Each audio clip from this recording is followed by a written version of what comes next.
Forgot the gunshots. And then there was bass. Good evening, motherfuckers and motherfuckers. This is your host, Uncle Dolemite, of the Too Much Game podcast, live from the Boom Boom Room once again. Today, I have two very special guests. Two of my motherfucking homeboys who I keep in contact with on a fucking regular. My homeboys from the other side of the rainbow who I enjoy talking to probably every fucking day on some real shit, especially Eric Devonte. We share memes, talk shit, about various topics. He's been a guest on the Cat vs. Dog podcast. I've been a guest on the Get Right radio show. Go ahead and introduce yourself real quick. Eric Devonte, first and foremost. What is going on, ladies and gentlemen? As Young Dolemite said, it is the baddest bitch on the block, Eric Devonte. I'm a host, podcaster, journalist. Check me out on the Get Right radio show every Sunday from 10 a.m. to 12 p.m. Pacific Standard Time on the Good News radio station. All right, and my other homeboy, my bro from another coast, from Brooklyn, New York, Mr. Shotts. Could you please introduce yourself? What up, everybody? Happy Saturday. Name is Jason, but most people call me Shotts or Mr. Shotts. I'm an illustrator, photographer, and writer from Brooklyn. Been friends with Dolemite for a minute and just always dig the perspective that he gives and whatnot, along with the jokes, because he got jokes for days. All around talented motherfucker, my homeboy. But yeah, man, how y'all's week been going? How's it been for y'all? This week's been interesting. Fast-paced and interesting. But blessed nonetheless. I second that. Very emotionally heavy week. We all have the times where you're just not on your A game, or at least you don't feel like you're on your A game. But all in all, I will say I'm definitely blessed. Definitely blessed. Mm-hmm. That's a beautiful thing. Good fucking perspective. Silver lining to every dark cloud and shit. Speaking of dark clouds, right. Rest in peace to Michael K. Williams. Yes. Usually I'll do like a moment of silence, but I got guests and shit, so we not gonna get silent. We just gonna, reflect on the memory of the legendary Michael K. Williams. One of the things that kind of tied into today's content that I really fuck with as far as Michael K. Williams is he was Omar from The Wire. Mm-hmm. If y'all familiar with The Wire, he was robbing all the drug dealers. He had everybody in Baltimore shook, and he was openly gay.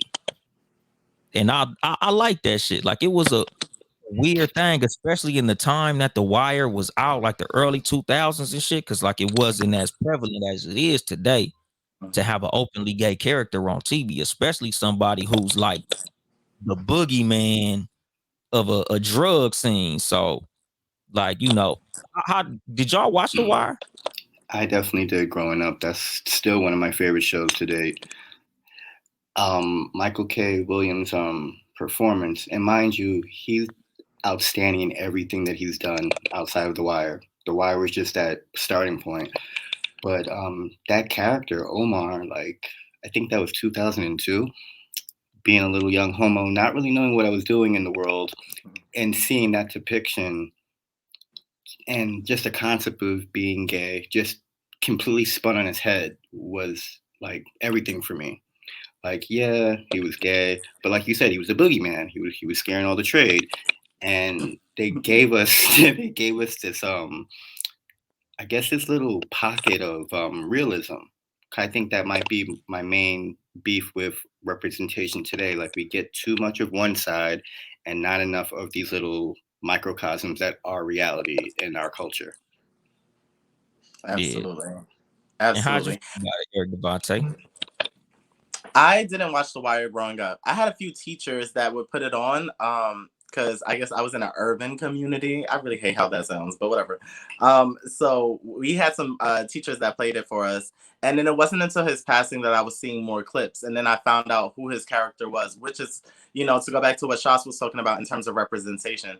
That's not typically the story that you get in media. Like, you normally get, like, if he's going to be this hyper masculine figure, he's probably closeted, DL trade, and yeah, for him to be out and about kind of ripping and running the streets, I'm like, yeah, that is the thing. You have dudes out here that flip bricks, shoot niggas, like, and they're openly gay, and it's good perspective. It's a heavy story, but it's like it's real life. Yeah, I He was like that shit. the character of Omar was layered too. Like you got into his emotion, his ups and downs, his motivations and whatnot. Which I think them not necessarily focusing on the gay aspect that was just a part of his character. I think that's what made a lot of people be like, "Oh shit, okay."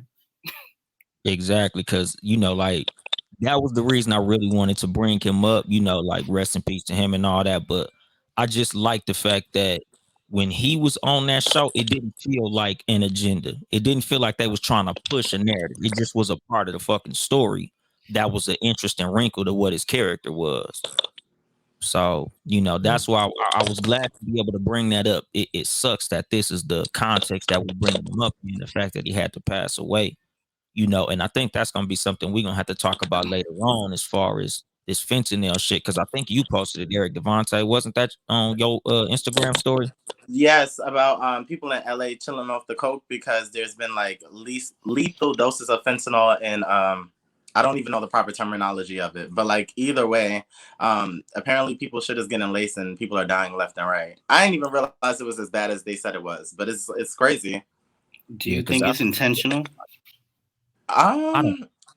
I do Cause think it's intentional. I mean, my understanding of the drug community is pretty small in the sense of like I don't know the manufacturing that goes into it, but I do understand that a lot of dealers want to cut costs, and in doing that, they try and like swap products, and in that you might get like cheaper products that are probably more lethal to your system. So I do think that there's intention there. I don't think the intention is to kill people. I think the intention is to cut costs and make more money.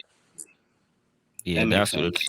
That makes Yeah, sense. motherfuckers just trying to get it for the cheap, and they fucking it up. Like, you know, the thing about street drugs, it ain't like they testing this shit on lab rats. Like they literally testing it on their customer base. So Right. I think that's a lot of what's fucking it up. It's like, okay, I guess I put too much. I killed 3 people. Oopsie.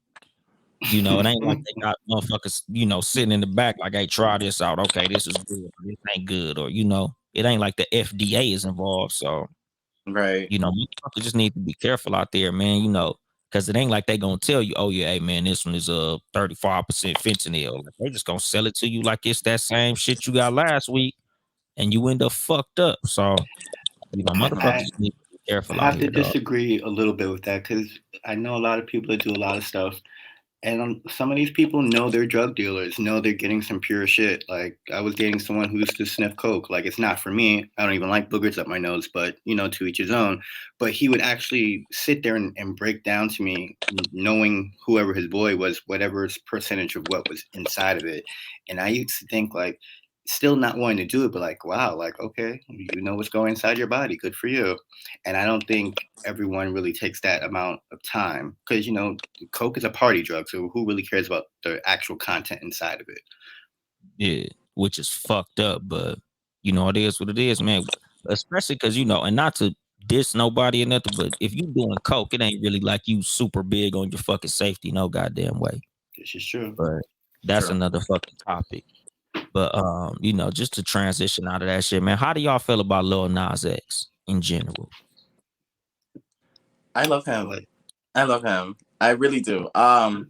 What I will say at the start of it is that I do wish the music knocked for me a little harder. Like I wish I really was into the music, but I'm not. Just it's not where my ear goes to sonically. But I love what he does. I love how he gets um ignorant people, homophobic people, and really stresses them out. I like that he plays on certain narratives that gay people have had projected on us for centuries at this point. Like the idea of all of us going to hell, so he goes to hell on a stripper pole. The idea of like, you know, gay black men and sodomites in prison, so he has a bunch of gay black men in prison busting 8 counts. Like I love him and his creative team because I think that he's very necessary for the time, and he highlights a lot of people's insecurities that they couldn't or shouldn't publicly display because it's like what's the word, anti-progressive, if that makes sense. I feel like he exposes a lot of ignorance, and I love that. he definitely does. I love Lil Nas X too. I have to agree with Eric on the music Old Town Road wasn't for me. I did like Panini, but I think the stuff leading into his album is better. Like I bangs with what is that? Industry Industry Baby. Baby. Like Yes, it's the that was triumphant cute. horns for me. Um, Yep.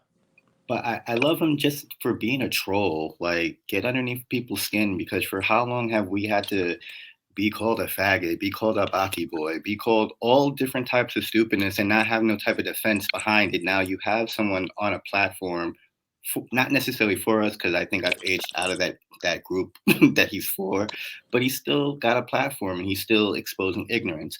Now, certain things I think might be a little too contrived, but at the end of the day, I like the message that he's shooting for. Yeah, me personally, not a fan, and I think it's because I'm a parent. You know, like with me, like I feel like I looked at him. I would have looked at him more closer to how I look at Cardi B if he came out like this from the gate. Like if he started out as something that was music geared toward adults, then I think I probably wouldn't have as much of a problem with him as I do now that he shows up on my kids' TikTok, in my kids' YouTube. Like he's in my kids' algorithm. So it's kind of like I don't. How old was he when he first came out? I think probably like What is he 20 now? something. Like 20? Yeah, because he's like 21, 22. Yeah, I think it was like 20, like So that maybe 19, but he was like a younger dude. So the thing is, like when Old Town Road came out, it was pushed on. It was put, or let me not say pushed on kids. Kids gravitated towards it. It became a big TikTok song. It became like a big YouTube song. And then Panini as well. Like my kids love Panini. When Panini came out, like my kids played that shit over and over again. But now that these two songs became such big hits with children, now everything he does is still looked at by children. You know, so it's like I don't have as much of a problem with his antics because do you nigga be who you are. But at the same time, like I don't like just the fact that I feel like they're pushing him too fucking much because like both of y'all say he ain't even got no hits cracking. So it's like now he's a professional fucking troll. Like he don't have no songs that's all that dope in order for him to even be pushed like this. So I feel like with him, it's a little agenda-y, if that's a fucking word. But It's not a word, but the, the idea is felt. I don't know, because I think within Old Town, I think a good portion of his songs would be considered hits, not by me, but by like based on the numbers. Yeah. I think it would be considered hits at this point because the push is there. I think like what industry? Did Industry Baby go #1? I know Old Town Road did, and then it broke a lot of records, so that definitely was a hit. It didn't go #1, but it was on the charts. Okay, yeah, it didn't. All that hype. Old Town Road was a smash fucking hit. It had to be #1. It had to. I couldn't imagine. I'm shocked that it wasn't. And Panini, even if it wasn't a hit, I'm sure that motherfucker was popular because I heard that song a million times in my house. Industry Baby, I'm not sure. I think I saw the video. That's the one with the jail dudes, right? Yes. Yeah. I never heard. My fault. Go ahead. First. But yeah, like I never heard the song, but I'm aware of the video. And like even with that, like I really feel like he's an industry plant more than anything. Like I feel like he's an industry plant because even without songs that are resonating with people, he's still getting that push. And like that's the reason, like I feel like he's an industry plant. Like I feel like he's being used to push an agenda, you know, because like I'm moving a little forward, but I'm gonna get into why I feel like he's an industry plant. But go ahead and say what you was gonna say, Eric. No, I think the shock value sells the music more than anything. Like I think that the scandals associated with each song and each video sells the music because sonically the music isn't bad, but I don't think it's like super advanced where it's just like, yeah, this music is slapping. I think it's the music videos that really do the work for him, which, you know, I mean, hey, get it how you get it. A lot of people depend on music videos to sell a song. Definitely. But what gets me with the whole agenda talk, and I know you've seen more than enough memes online, but where was the agenda when it was Britney and Madonna or Christina and Madonna kissing or any other salacious shit that straight people do on TV? it's not enough of an outcry on that stuff, and especially when it's girl on girl action, you don't really hear too many people say too much stuff, unless it's black women. Then then everyone's up in arms. But now it's like, okay, it's 2021. We have all these different outlets to get whatever type of information and imagery that you can muster. Lil Nas X and the scandalous stuff, I just feel like where does the parenting come in? Because like when you say it's pushed, you got kids, so obviously you have different platforms going on in your house. I live by myself, and my godkids are like all teens now, and they kind of into like hardcore hip hop and stuff like that. Not really with Nas X, so it's like I always like say this, like, you know, my parents didn't allow me to see certain things. Like I wasn't allowed to see Melrose Place because they refused to let me. They used to say, "You have enough drama in your life. Why do you need to see these white people in their drama?" And I didn't understand. I didn't understand until I got older. But you know, there was a certain parental sense into what I was seeing and what I wasn't seeing, and it molded me as an adult. So when I see the stuff out now, it's just like I know it's harder because it's a lot more access, and kids are a lot smarter than we were. But it still comes down to parents to I lost the word, but you get what I'm saying. Yeah, but see, the only counter I have to that, as far as like from the perspective of a parent, is nowadays it's a lot harder. Like when we were growing up, your parents would come in and see you watching some shit on TV and just turn the fucking TV.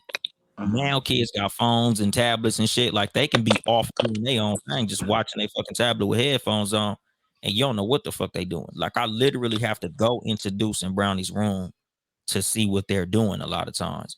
Like it ain't like when we was little, when the shit would be on the TV, you can hear that shit. Like, what the fuck you in there watching? Or what the fuck you in there? Like now you literally gotta be over their fucking shoulder a lot of times. And you know how YouTube is. It's not a whole TV show.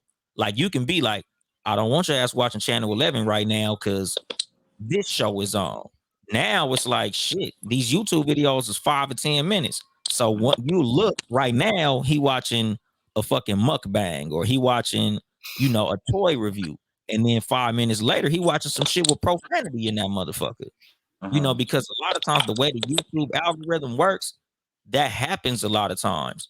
Like my daughter will be watching some shit where it'll be like some little life hack videos, like, oh, you can cut a watermelon new ways. And then it'll be like some little bitch dressed like Cinderella cussing and shit. Like, what the fuck is going on YouTube? What was that thing that had the white people in arms 2 years ago? The scary, it was like something looked like from The Ring, telling the kids to kill themselves and shit. Yes. And see, that's what I'm saying. It's like, as a parent, a lot of times you can only monitor so much of what your kids are doing, because YouTube is like bam, bam, bam, bam, bam. TV is long form. YouTube, you could be watching a YouTube video 2 minutes. So you'll see your kid watching something, you like, oh, okay, he watching toy reviews. And then you walk off and then you hear cussing 5 minutes later, or gunshots or some shit. You know, like it's so fast that they can get into some shit. So it's like, as a parent, you kind of hoping that media ain't really fucked up, you know, because like when you was talking about like Britney Spears and all of that type of shit, like I get that, but when Britney Spears came out, she wasn't marketed to kids. Like Hit Me Baby One More Time wasn't a kid song. Yes, it was a popular song, so kids probably heard it, but she didn't make that song geared toward kids. Old Town Road, while adults did fuck with it, you can argue that's a goddamn kid song. It sounds like the lyrics between that and Panini are not, I'm gonna say they're geared towards children, but they're lighthearted lyrics. Exactly. And that's what I'm saying, because like when you hear the melody, the beat, and you know 90% of people listen to music for the hook more than the fucking lyrics. Yeah. So while he said, oh, you know, Old Town Road, it was an adult song, we wasn't listening to that shit. We don't know what the fucking bars are. We only know take my horse to the Old Town Road. So nigga, you could have been remember that much. Exactly, but that's what I'm saying. Like the song could have been about fucking and sucking dick, but we didn't know. We only knew the hook. So that's the thing. Like, you know, you're pushing a lot of this shit to kids, and then now you come out as the pink fucking Randy Savage Macho Man. Like the switch was fucking night and day. Like, damn, nigga, like, wasn't you just a fucking cowboy dude? Now you pregnant, nigga. You coming on a stripper pole to hell? You giving Satan a lap dance? It's like, dude, it's hard as a parent to get your kid's favorite artist out of their mind now. Like it would be like if Black Panther became the Pink Panther, you know, and like I tell you, I fuck with you niggas tough, dog. So it's not like I'm homophobic or I, you know, like, oh, I don't want my kids to see gay people. Like, nigga, I grew up with gay cousins and shit. So it ain't that. But you don't want your kids exposed to no type of sexuality, no early impressionable age, because even though I don't feel like watching some shit on TV could make your kids choose to be homosexual, like I don't believe in that shit, but it's just certain shit you don't want to explain to your fucking kids at all. Like it would be like if your kids is watching Blues Clues and a woman walk by with her titties out. Either way, it's like, damn, I do not want to have to talk to my kids about this shit. But I think you just hit two notes. It's the talking to your kids, because that goes back to what I was saying. Parents need to be parents. You could set all these parameters on YouTube and block whatever, but they're eventually going to get to it somehow, some way, because again, kids are just smarter than they used to be. I think parents now are just scared because we, you know, between the three of us, we grew up where we couldn't really express ourselves to our parents, especially us gay niggas. Like I tell everyone I am the way I am because my mother loves me. So who gives a fuck about the rest of the world if my mom loves me? Everyone doesn't have that. So when you have all these different type of things, and I think the only fucked up thing about it is like it might be too much information too quickly when they're young. There's no type of there's no balance. Like, exactly. You know, between me and Eric growing up, like we had to go through our own trials and tribulations and figure the shit out ourselves. We didn't have access to all this shit to be like, ooh, I think I want to be androgynous today, or I want to put on a skirt tomorrow. So I get it that it's too much information, but I do think parents need to stop being scared to have these conversations. You don't have to be explicit in what the content is, but you know, we're all smart enough to be able to get some type of resolution and understanding within a parent and their child. Yeah, I agree. And ignorance is bliss. I feel like a lot of parents are more willing to err on the side of ignorance, and that is why kids roam. That is why kids explore things, because if you don't give them the rundown on what it is, they're gonna find out for themselves. It's like, you know, somebody could tell you that the stove is hot, but until you touch it for yourself and get burned, you don't know that that stove is hot. It's just hearsay. So I think that a lot of parents have to step up and stop acting like media is the end all, the begins all, the ends all for their children. And not for you in particular, but I feel like a lot of people are making that their lead argument, like crusty ass Boosie, where, you know, I was gonna get to him too. Okay, well then I'll hold off and wait. I'll hold off and wait. But yeah, I just think that a lot of parents have to step up to the plate. You chose to have this child knowing the world that we're in. You know about the pollution. You still let your kids play in the park. You know that sex is a thing. Porn is a thing. You just cannot give your kids rose-colored glasses. They're going to see the world for what it is. And whether you want to get in front of it or behind it is up to you. Mm-hmm. Yeah. No pun intended. Right. He had to throw one in. He had to throw one in before the episode ended. Right. Couldn't help it. A little sexual innuendo. Exactly. We had to. We could not do that. But yeah, like, you know, and as a parent, you know, and that's something that I you know, like just me and other parents discuss all the time. Like, you can't just sit your kid in front of the TV and let the TV raise your fucking kid. It's a lot of us adults who are fucked up because we was raised by TV shows. A lot of motherfuckers was raised by The Rock and Stone Cold. A lot of motherfuckers was raised by Ren and Stimpy and, you know, Tom and Jerry and, you know, Our Real Monsters and all that type of shit. Cat Dog raised goddamn. You know what's funny about that? Like, we talk about parenting our kids, but we also not really giving children the acknowledgement of that they're intelligent. Like, you say Ren and Stimpy. Ren and Stimpy disturbed me as a child. My parents didn't have to tell me to turn that shit off. I didn't like it. And when you go back and revisit it, there's a lot of homoerotic shit in Ren and Stimpy. Definitely. Them niggas was a couple. Right. I feel like Bert and Ernie was a couple. Like Bert and Ernie are very pure. We're not gonna do that to Bert and Ernie. Right. They were just trying to live their best life. Bert and Ernie were a couple. If you go back and watch that shit, them niggas was a couple. Like I was in the street with my son. them niggas a couple. Like a lot of cartoons are different as a grown up than they are as a little kid. Like when you watch that shit, them niggas a couple. And I don't have no fucking problem with it. Like I said, you know, you just have to explain certain shit to kids. You know, like with my kids, like watching Bert and Ernie be a couple. The cool thing is the fact that to them, you know, they just two motherfuckers living together. And they'll get that when they get older because I'm gonna explain it to them. You know, but that's the thing. Like, you know, you want them to get certain shit in the time that you feel like your kids should get that shit. Even though if something does happen that shocks them, like, what the fuck is that? Like, why are those two dudes together?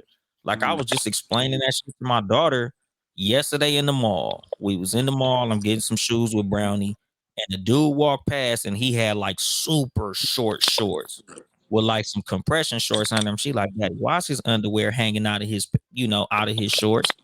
I'm like, Brownie, some dudes just dress like that. You know, there's some dudes who like dudes, and that's their thing. That's how they live their life.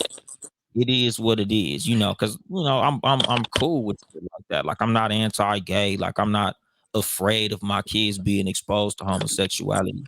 Like my thing is just like, I don't know, like with Lil Nas X, I just don't like how he's being pushed. Honestly, I don't care how he gets down or what he's into.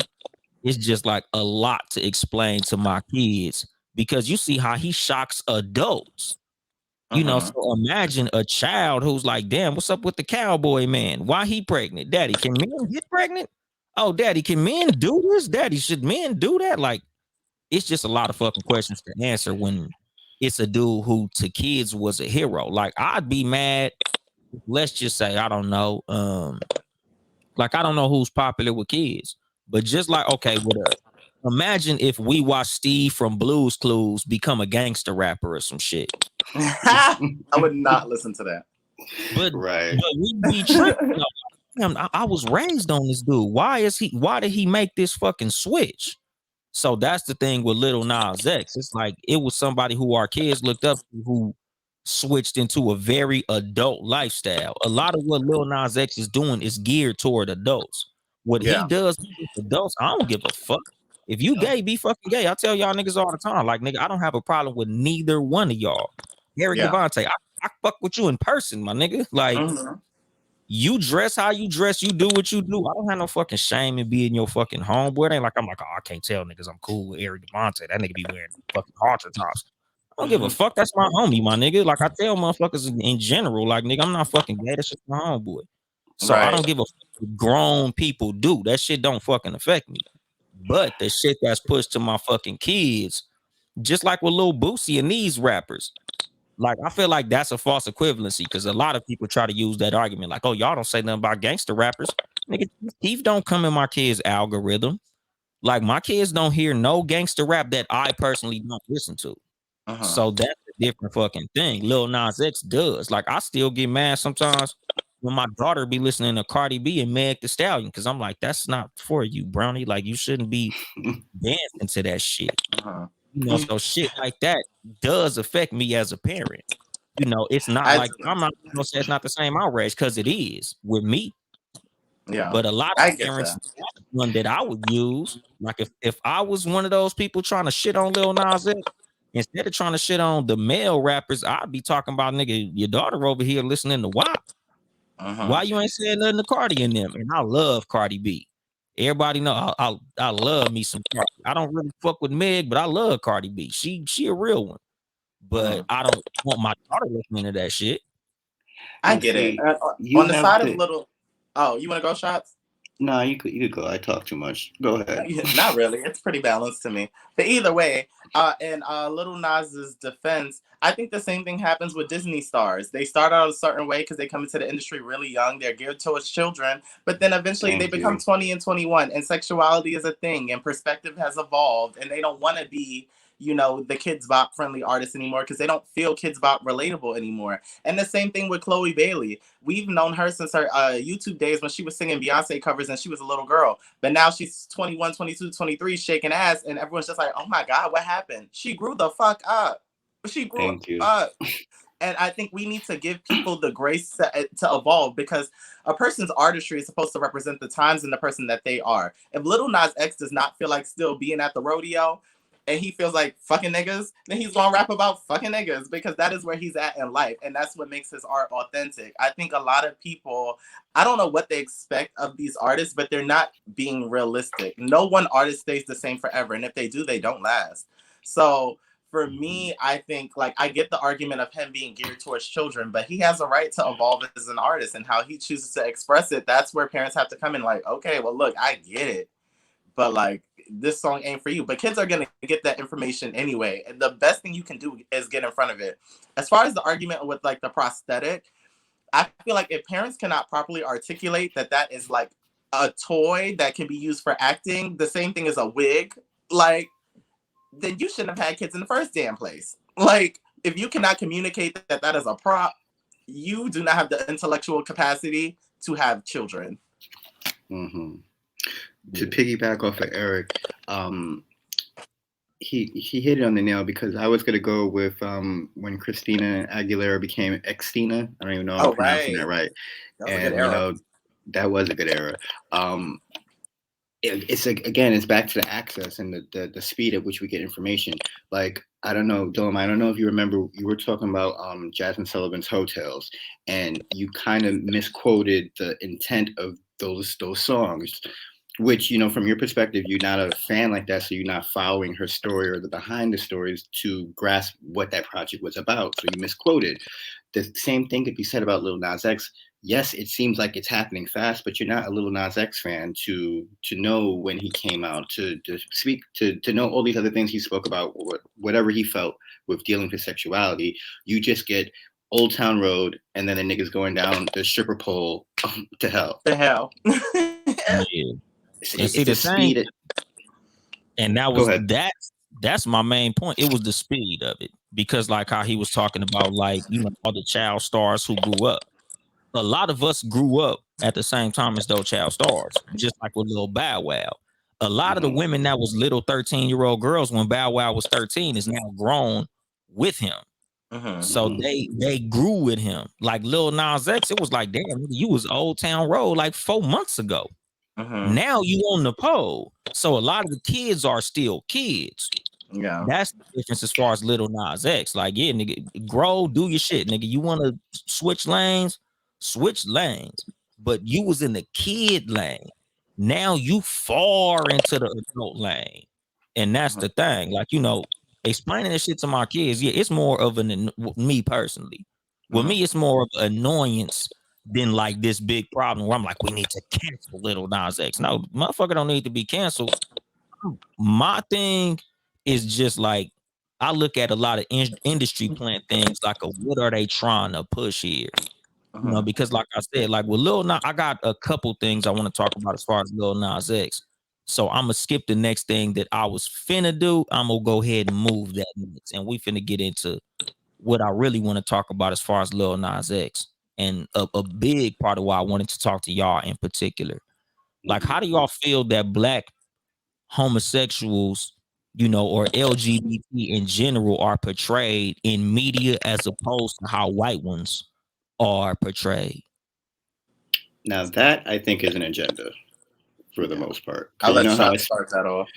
You know how I spoke about wanting to have more pockets of different types of people in our culture. Like, I could go back as far as Keenan Ivory Wayans, Another Person in a Different World. Hated it. That was my first depiction. And then you get other depictions. I think the only true to form that gave different layers was Noah's Ark. Yeah. And that was so few and far between from what we got then to what we got now. What is being represented, if it's not Lil Nas X, which is the extreme, then you got the catty girls, the sneaky girls, the girls that are only into fashion, the girls that it's not enough layers, and we're a layered community. Yes. I think that's the problem. If we had more real representation, not just this representation that sells, because the ghetto shit sells, because that's the agenda. Like they don't, and I don't want to say as far as emasculating the black man, but maybe emasculating the black culture in general, and continuously to show us as ghetto bush babies. That might be the agenda. I really don't feel like it's a gay agenda being pushed. I feel like it's just a dismantling of black culture being pushed. Yeah, I do think that media makes black people and black gay people look like a monolith. I don't watch a lot of shows with white gay characters, and when I do, they're coked out. The girls like abuse pills and all types of shit. They have reckless sex parties and shit, which may be the truth. But I also know a lot of black people that live those lives, and I know that there are some white gays that don't participate in those things. And I think a lot of times we are trying to like really hone in on one particular narrative because it's the popular story or it's more thought-provoking, things of that sort. But there are certain shows that really do get it right. Like I think that Pose is a really good show, because Pose tells the story of the LGBTQ plus community, and everyone's story is different. I also like when we got to the end of Pose that not everybody died of AIDS. Like I was just like, yeah, the AIDS epidemic was a thing, but not everybody who's gay deals with AIDS or HIV. Like we have other things. Some of us go to school. Some of us, you know, work 9 to 5 and have to help struggling parents. Like we are no different than other people, other than the fact that we have sex with the same people openly. And the same thing with Insecure. I think Insecure is a really good show because Insecure has episodes where you're just like, nothing really happened in this episode. But that's how life is. Some days nothing happens, but the day still exists. So I think that like with these shows, they're more focused on shock value as opposed to really telling true to life stories. So I think that representation in the Black community, we don't have a lot of gay Black showrunners, at least not that I can think of, telling our stories. Like even Pose, while that was focused on the people of color community, Ryan Murphy is white as shit. Ryan Murphy is white as hell. Tyler Perry, I don't even think Tyler Perry is gay openly. And then he tells, I don't know what stories Tyler Perry be telling. So like, yeah, I don't know if it's like Black versus white. I just think that a lot of people in positions of power to make these changes are more stuck on like what's gonna sell, what's the formula, rather than reinventing the wheel. I always felt like those Tyler Perry movies was the dark skinned man was the bad dude, and then there was a light skinned dude that saves the the messed up woman. Like with the I've seen raggedy that. wig. Yes, all the time. Hella formulated. But like the reason I brought the question up was because I honestly feel like when I watch stuff with white gay people, like they get to have differing personalities. Like the name of the dude who played Doogie Howser escapes me. But Patrick Nielsen something. It's Patrick something. Cause he's in the new Matrix movie. Yeah, but he like every time I see him, he looks dignified. He's like the fucking he's like the Great Gatsby. Okay. It's like this nigga wear nothing but fucking tuxedos. Like they let white people be tough gays, cool gays, regular gays. Like Black gays is Billy Porter and Lil Nas X. It's like those are the two images of Black homosexuality that you get pushed in media all the time. And I'm like, I know gay dudes that are like all different fucking ways. Like I know flamboyant gay dudes. I know reserved gay dudes. I know straight hardcore gangbanger gay dudes. Like they're all across the board in the Black community, as well as lesbians. Like all Black lesbians don't play fucking basketball. All Black lesbians ain't, these tough ass Cleo from Set It Off. Like there's Black lesbians who just regular ass women who dress like girls and do girly stuff. They just like other girls, but it's like you only get, sneakerhead, young MA type of lesbians, and it's like, dude, like we got a bunch of different people in the LGBTQ plus community that are Black that live all types of different lives, and I'm like, why don't y'all show all that, but you let the white homosexual people be all over the fucking place? I just think it goes back to who's telling the story. I think it goes back to who's telling the story. And a lot of the people telling our stories are not us. So they are going with the popular narrative, the love and hip hop narratives, where you have like the Bobby Lights, and I have no problem with Bobby Lights. I actually thoroughly enjoy him, but you know, he's one of those girls that are very like rah rah rah, and I think that that is the popular story. But you're not really gonna focus on the church mouse gay. You're like, because what's the storyline there? And that's why, like Shotts was saying, Noah's Ark was such a good show because everybody was different. Like Noah wasn't hypersexual. He was just that cool gay that everyone fucked with. You had Alex, who was like more of like the boisterous type of gay. Ricky is just like the slut of the group. He was the hypersexual. Right. Wade was the trade who was DL and closeted, but everybody was lusting for them. Everybody wanted a Wade growing up. And I don't remember who Alex's man was, but that, I don't remember what he was a firefighter. So that was like, there were a bunch of different perspectives being told, but it was also written by, like, the showrunners were gay black men. So they understood that we don't all look the same. So if we're not in the room, then nobody can tell our story properly. They're just going to get what they get on wherever they're getting it from. And what is trade? You said that. Shotts, you want to go? I ain't heard that one yet. Because we got called Dolemite trade about 4 times. 4 or 5 times. I might misquote it. I mean, like I consider it. Okay, I consider it straight acting. Shit, I don't want to give up too many secrets, but yeah. So the original definition of trade are men that traded sex for money. So like there were certain men that would be gay for pay. That's the original definition, hence trade. Then but us gays, and hopefully I don't get disbarred from the community. But right, like I'm trying not to speak too much. Right, I got it. It's fine. Trade is like men that you cannot tell. If they are gay, you cannot tell. They're very like masculine presenting. So that's what trade is. Like you would not see me in my crop top and coochie cutters and say, "Hey, trade." Like no, that's not what that gives. You think I'm a young lady. That's exactly at the same time we could call straight men trade because they are straight. Right. Y'all's terminology moves so fast. It'd be hard to keep up with that shit. Like certain shit, Mr. Shotts will say, like that motherfucker, like call me a beard or some shit, and I'm like, nigga, yeah, I got a beard. I'm like, hold on, nigga, like y'all niggas gotta like clue on certain shit. Y'all niggas be saying shit, and I'll be like, hold on, nigga, hold on, nigga. Let me. You know what it is, though. You will not get all of it. Right, because I think growing up gay, it allots you to a certain type of wit and intelligence that you have to defend yourself. You know, if you're not physically defending yourself, I know a bunch of times that I've cursed people out and they don't pick it up until they go home. Because 1, my vocabulary is far beyond that, and 2, I got wit about me. Yep, you have to, or else the other gays will eat you up and not in the right way. Yeah, y'all masterful readers.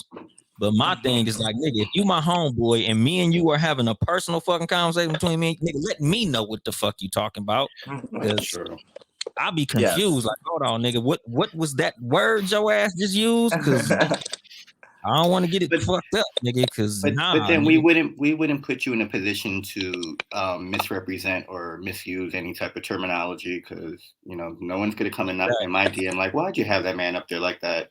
Right. So. And that's what I'm saying. I'll be like, nigga, you know, because, you know, I'll be riding for y'all, nigga, on this show, in person, nigga, when I talk to motherfuckers like, nigga, you know, I guess you call me an ally, but I just be wanting to know what the fuck I'm talking about when I be talking. Like, that's a big part of why I got Charles on this show. I got a million motherfuckers that want to be on Too Much Game that's not. But certain niggas who I really fuck with, who I really feel like got something to offer to certain conversations, that's who comes on this motherfucker. That's why I got y'all on, because y'all my real homies who I really actually talk to. Like the white dude that's like, I got 2 black friends. I'm not a racist. Like, no, y'all niggas really my homies who I talk to all the fucking time. Like, ever since me and Eric Devonte met, like, we just been cool as a motherfucker, like, from day one since fucking podcast pit. And I'm like, what the rest of this nigga's shirt at? But you know what? it's funny though because I'm just now realizing like I've heard the episode of Cat versus Dog with Eric on, and that was one of the funniest episodes. Like y'all, you know, you and Chelsea are funny in general, but that shit had me on the floor. Yeah, like man, Eric and Kelvin cool as a motherfucker, but like I never really had too much conversation with Kelvin, but me and Eric been cool. like cool as a motherfucker from jump. And So even me it's and like, Kelvin, we are completely different people. We're both gay black men. We're both in fraternities, which you never get that. And if you do get that, I bet you they're DL. Like if you see that on TV, they're probably like DL fraternity men fucking with other fraternity bros on the low and then beating them up if they get exposed. Like me and Kelvin are both in fraternities. I wear crop tops. Kelvin is like a butch queen, which a butch queen is like he could go either which way in terms of like being more feminine or more masculine. He just looks like your average boy, but it just depends on the day you catch him. So yeah, like none of us are the same. And I think that I don't really know. It seems really layered, but I think a lot of people need to open their minds and understand that people are people. There's a lot of straight people are not going to fuck with all straight people. Gay people don't fuck with all gay people. It's just like you're going to fuck with who you fuck with, and that doesn't determine your sexuality. It more so determines your person skills, your people skills, than anything else. And on some real shit, like a lot of my thing as far as like the representation in media, I feel like if y'all had a lot more representation, that will open a lot more people up to being less quick to be down low.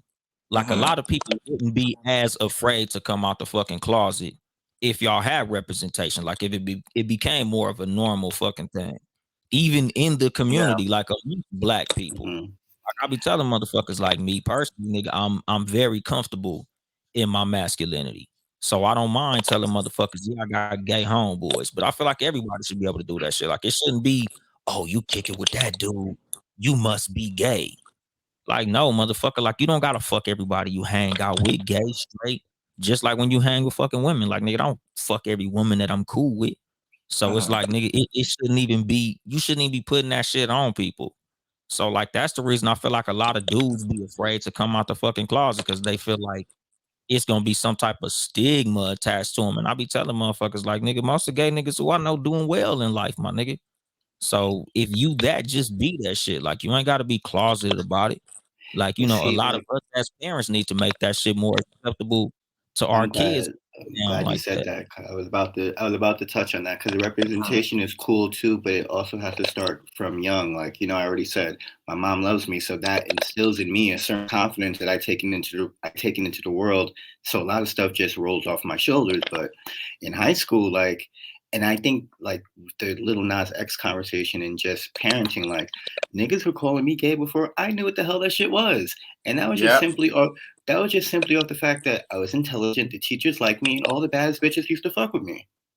like not like that, but like I was cool, I was funny. So the pretty girls, the cool girls, they hang out with me, and the ignorance of, you know, the people I grew up with was like, oh, he don't like to play sports, he don't like to get dirty and shit like that, he must be gay. And you know, I didn't have that understanding until maybe 17, 18. And this is stuff being like drilled into me at 13, 14, 15. Yeah. So it has to start at home because guys don't be wanting to come out because, you know, and I know a lot of friends that came out to their parents and were thrown right the fuck out at 15. That happened in my family. One of my uncles. Like he came out the fucking closet and he was right exiled from the family. We still fuck with him, don't get me wrong, but like my grandfather was like, nigga, I don't count that son. Like just straight the fuck up. Like, and that's like another one of the things as far as like, you know, how we view LGBT in our community as far as like now as opposed to how it was back then. Like a lot of us now, like we knew some of our cousins was like that from jump.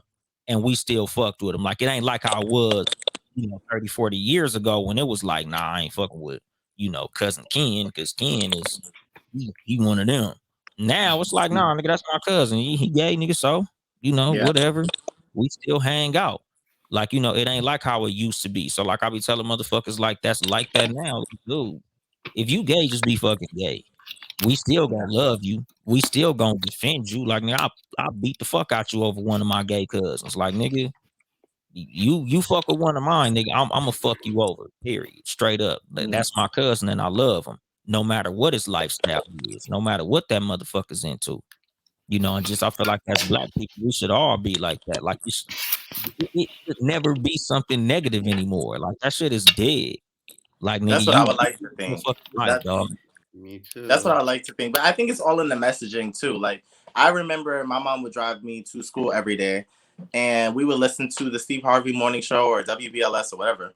And they would have random conversations about sexuality and stuff.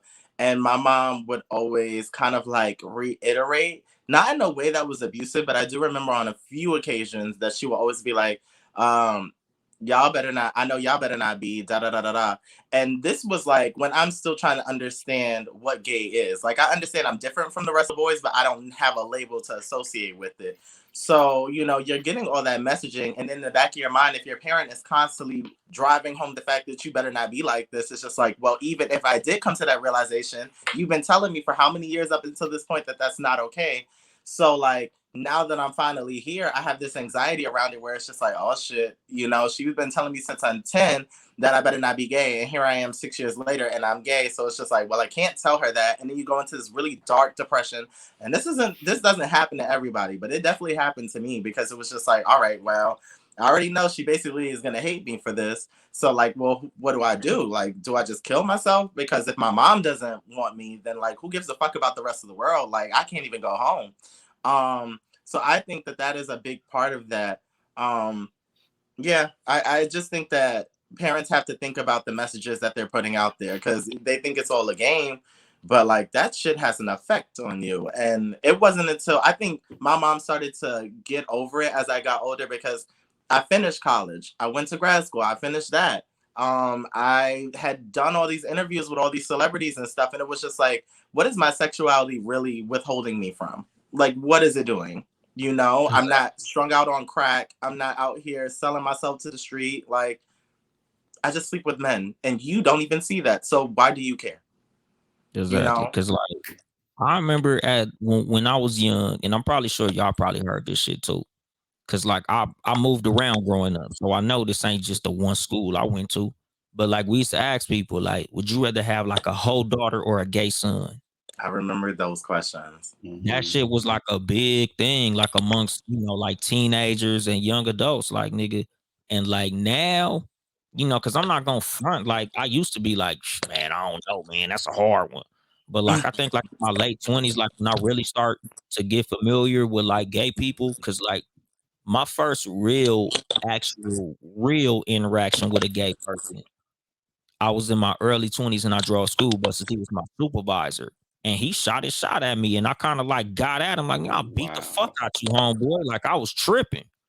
But then, like, you know, the more we got cool, the more I realized, you know, like he would tell me, like, dude, the only way as a gay man you're gonna be able to get with the man is to shoot your shot. I'm not being disrespectful to you. I'm just asking you because there's a lot of masculine dudes like you who get down like this. So I'm not trying to make it a thing. Like I'm not trying to make it seem like, oh, you seem gay, so let me shoot my shot at you. He said it's not that. You seem masculine, but that's the only way I can get down. So it is what it is. And I'm like, nigga, what the fuck made you gay, homie? Like, because me and this dude, we became real cool too, because he taught me a lot about homosexuality. Like my cousins and shit, they was my cousins and they was way older than me. So we didn't have these type of conversations with my supervisor. Like he explained to me, like, dude, it's a preference. It ain't something that happened to me. It was something I grew up. Like, it's like you prefer fried chicken, I prefer fish. It ain't a fucking thing of something made me like dudes. I just grew up. That's what I like. So that's who I am. So I'm like, all right, for sure. So once I got a better understanding, like I was able to have better interactions with motherfuckers. Cause I grew up, you know, my step pops came from prison. So, you know, it was like, nigga, if a nigga sex play you come at you, you know, some type of gay way, you knock they motherfucking ass out. Like that's how I was raised. But after dealing with him, like that's when I matured. Like, okay, nigga, that shit ain't right, dog. They people like I'm a person. Like they like what they like, I like what I like. Just to be like something different don't mean I gotta fuck them up, nigga. That would be like if I hollered at a girl and she didn't like me, so she just swung on me like, I don't like light skinned niggas. How dare you come holler at me and you like right. So it was like, okay, for sure. You know, I gotta mature out of this shit. Like I get information, you know, it's contrary to what I knew in the beginning, but now that I know better, I could fucking do better. You know, so I just feel like just us as the black community in general, Like, this is what we should all do. Like, nigga, it shouldn't be no negative stigma attached to the shit. It's just a different fucking lifestyle than what a lot of us are fucking used to. That don't make it negative. It's just fucking different. But as far as like what's represented, that's what I feel is negative, and that's what I kind of want to dispel a little bit. Your old mentality is probably why I'm gonna always be a scaredy cat, because I don't approach dudes for that reason. And I know we're in 2021 and not everyone's like that, but you know, beside my right hand, my face makes me money, so I would like to not be punched in the face. So I just leave that alone. If you want to approach me, then you know, by all means. But I just don't be approaching dudes. I'm the same way, Shots, but that sucks because like I don't. I'm not gonna say that. That's like divisive. But like, for me, like the men that I go for don't present the same way as me. Like they don't wear crop tops and stuff like that. I like dudes that are like roughneck looking niggas. And you know, because they're so roughneck looking, you can't necessarily tell that they play for your team because unless they're dressed the way I am, you don't associate them with being gay. So it's just like, well, how do I get the type of guy I like if I can't approach you because I'm afraid you're gonna hit me or kill me? You know, like right. So it is a thing where it's just like I'm just trying to like, you know, you're attractive. I don't know if you cool with that, but like there's really no reason. And I think a lot of guys, like there have been some really cool guys that have just like been like, oh, I appreciate that, thank you, but like no. And then there's just been other guys that just like take it to the head, and those are the ones that you got to get in their ass, no pun intended. But like it's just like, okay, now I got to break you down a peg because clearly you think you are greater than you are. So I agree with you completely, Shots. It sucks, but you know, it's the name of the game. Yeah, but like I said, that's the reason, like, you know, I'm having this episode right now.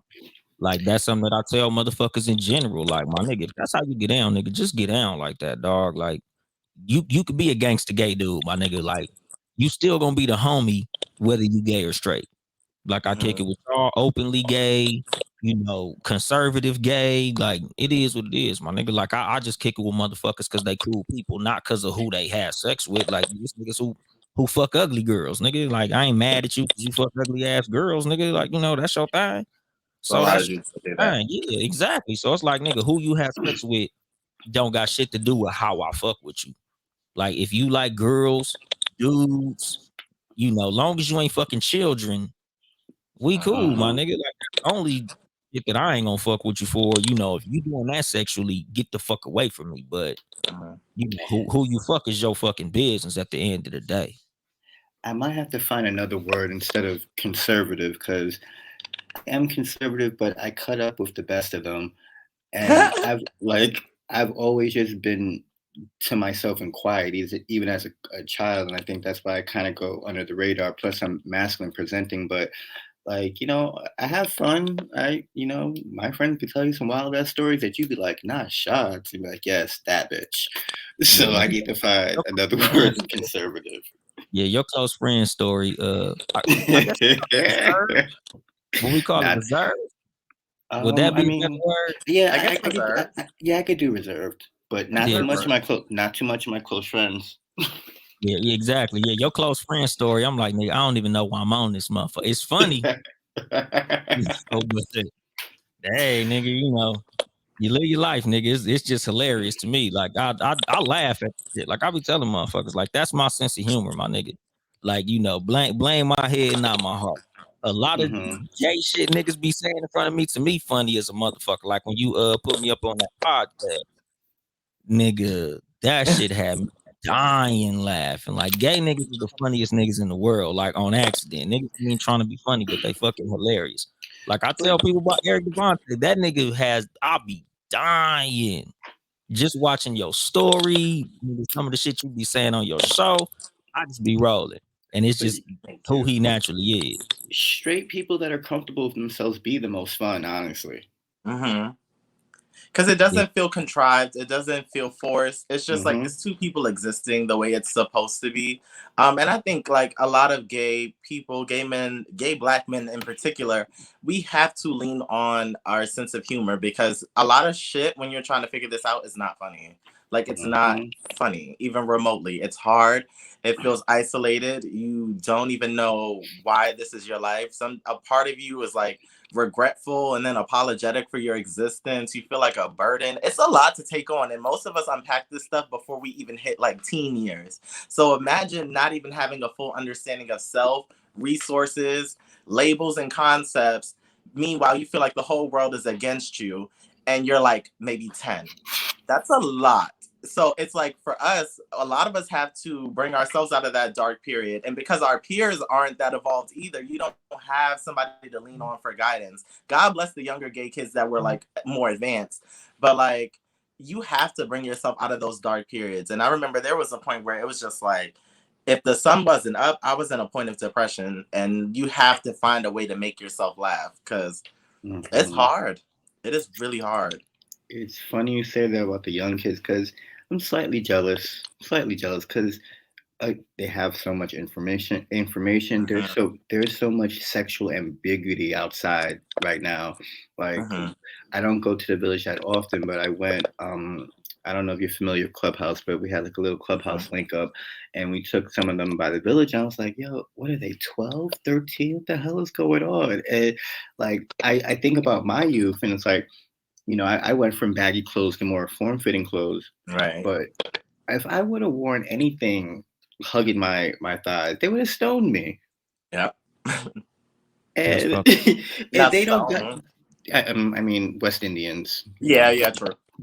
But yeah, like they don't have those issues now, which I'm really happy for them. But in the back of my head, it's like, well, goddamn, why do I have to go through all the shit? Why do I have to Look, somebody had to get stoned so they can frolic? Throw the first stone. Somebody had to throw the first stone at Stonewall. So you know it happens in phases, and as we evolve, it gets a lot easier. So I'm happy for them, and I'm really loving it. Like even the things that I don't understand, I think a lot of people also think that everyone in the LGBTQIA community is up on the same level of understanding. I just learned about being non-binary, which is when you don't necessarily relate to being male or female. You're a human being. There's a lot of shit that I have to get up on every day because every day a new person is born with a different set of beliefs and perspectives. So it's like, that is why it's so important to have different types of representation because not all gay people are the same. So yeah, I get you completely, Shotts. I get you completely. I also agree with you. This year is the most I've information or been around trans women, and I'm appreciative of that. Even before Pose, but Pose just gave it another bit of now I get it even more. Yeah, because I didn't know that either. I didn't understand it. I didn't know what questions to ask. I didn't know what was disrespectful and what was respectful. But I think that they, like, people who aren't in the LGBTQIA community just expect us all to be on, like, one accord, which is nice, but that's not realistic. And that's not the human experience in general. Yeah. If we all be on one accord, we wouldn't have any wars, famine, and poverty. Right. Real life. But you spoke about sexual ambiguity. Russell Westbrook just got caught. Well, I'm not saying got caught because he posted on purpose. He just posted a picture with a fucking skirt on. Me personally, I'm not a fan of that shit. Like if you gay, be gay. If a skirt, you know, like that goes to the effeminization of black men. I'm not a fan of that shit. Like I feel like everybody, and you know, call me old fashioned, but motherfuckers do what motherfuckers do. I feel like there's some shit that's for girls and there's shit that's for boys. If you on the other side of the fence, then you can do what the fuck you want to, because that's what the fuck you do. You like dudes, do what dudes who like dudes do, and that's cool. But dudes wearing skirts, I'm like, come on, my nigga. Like, what are you doing? Can I jump into that real quickly? Go ahead, Me and Dolemite spoke about it earlier. Now with Westbrook, that was just forcing it. And on top of it, the skirt was ugly. The skirt was a little ugly. That skirt was atrocious. The whole shit was garbage. Now with Cudi, I could be a little biased because I love Kid Cudi. I grew up with Kid Cudi. that skirt was cute, and like I said before, he keeps on doing these homages to Kurt Cobain. I think you would really have to be a Kurt Cobain fan to really get into it. I do remember when he was coming to events in skirts, no one said anything to him because that was a white man doing it. Now a black man do it. You all want to get up in arms. And then Cuddy's skirt was cute. It was cuter than the SNL skirt that he had on. Or no, actually, that was a dress. That SNL shit was ugly. Yeah, it absolutely ugly. Absolutely ugly. Off white. Yeah. But even with Billy Porter, like, I'm not one to wear dresses, but I work in fashion, so I get it. That suit, that black, what was it? It was a black and white top, like a regular suit with a bow tie, and then it was a long flowing black skirt. That was over to me. That's high fashion to me. My thing with that Billy Porter had on, I'm not gonna front. I thought that was fly, but Billy Porter's homosexual, so that's why I thought it was fly. That was his lane. Like, nigga, you gay, nigga, do what you do, my nigga. That's your shit. That shit looked good to me. It was a nice fucking suit. The top was fly. The skirt went with the motherfucking suit. I wasn't even mad at that shit. My thing is like, Westbrook, why are you dressed like a fucking 12-year-old 1996, my nigga? Like, you're dressed like little girls used to dress when I was in junior high school in the 90s, my nigga. Like, grungy. Going to church. But I think that's the thing. You know, like, even in that statement alone, you're gay, do what you do. I know a bunch of gay men that will not wear skirts because it's not their aesthetic. Like, I know gay men that will not wear crop tops because that's just not their thing. They want baggier clothes. They want to sag. They want to do this. And it's not them trying to be straight posing. That's just their personal style. So I think that's the thing. Like, Billy Porter's outfits, that tuxedo dress was cute, but a lot of Billy Porter shit is tacky as fuck. I do not like how Billy Porter dresses, and I would not wear any of that stuff. So that idea of like, if you're gay, do what you do. Me and Billy Porter don't do the same things, not dressing like that. You know what I'm saying? So it's like that room of expression, and that's a bit of what makes me a little envious of the white gay community. I feel like their parents allow them to explore. I feel like our parents trying so hard to steer us from a certain direction that they cause curiosity, and we go over there anyway.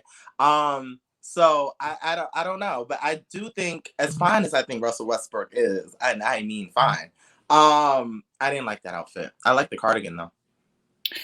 Can I read something from the comments that just kind of touched me and actually makes sense? Black masculinity is sensitive. Art has no limitations.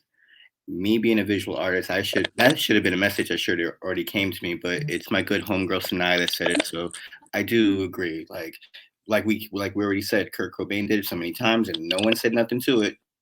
Kanye did it, everyone up in arms. Cudi did it, everyone up in arms.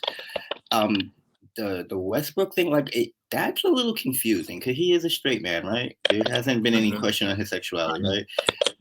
It's like okay, see, I don't follow sports that heavily, so I don't know. But he's very fashion forward. So it's come into question because of how fashion forward that he is. Okay, but two gay men just said that dress is ugly, so it's not fashion forward. But he obviously has enough money for a stylist. I'm just like, I'm at a crossroads. Like, did you ask for some type of feminine effect? Was this suggested to you by your stylist? Like, there's just so many questions because it's so ugly. that was really my thing, because Conway the Machine just wore a fucking skirt. Yeah, Conway the Machine. You can go to his Instagram. I think it's on his Instagram page. Like, Conway the Machine wore a skirt. And again, as much as I'm not into skirts, it wasn't a bad fucking look. But at the same time, I think the reason that black men get such flack for that shit and white men don't is because of the attack on black masculinity. You know, that's one of the things. Like, you know, we've been put in dresses.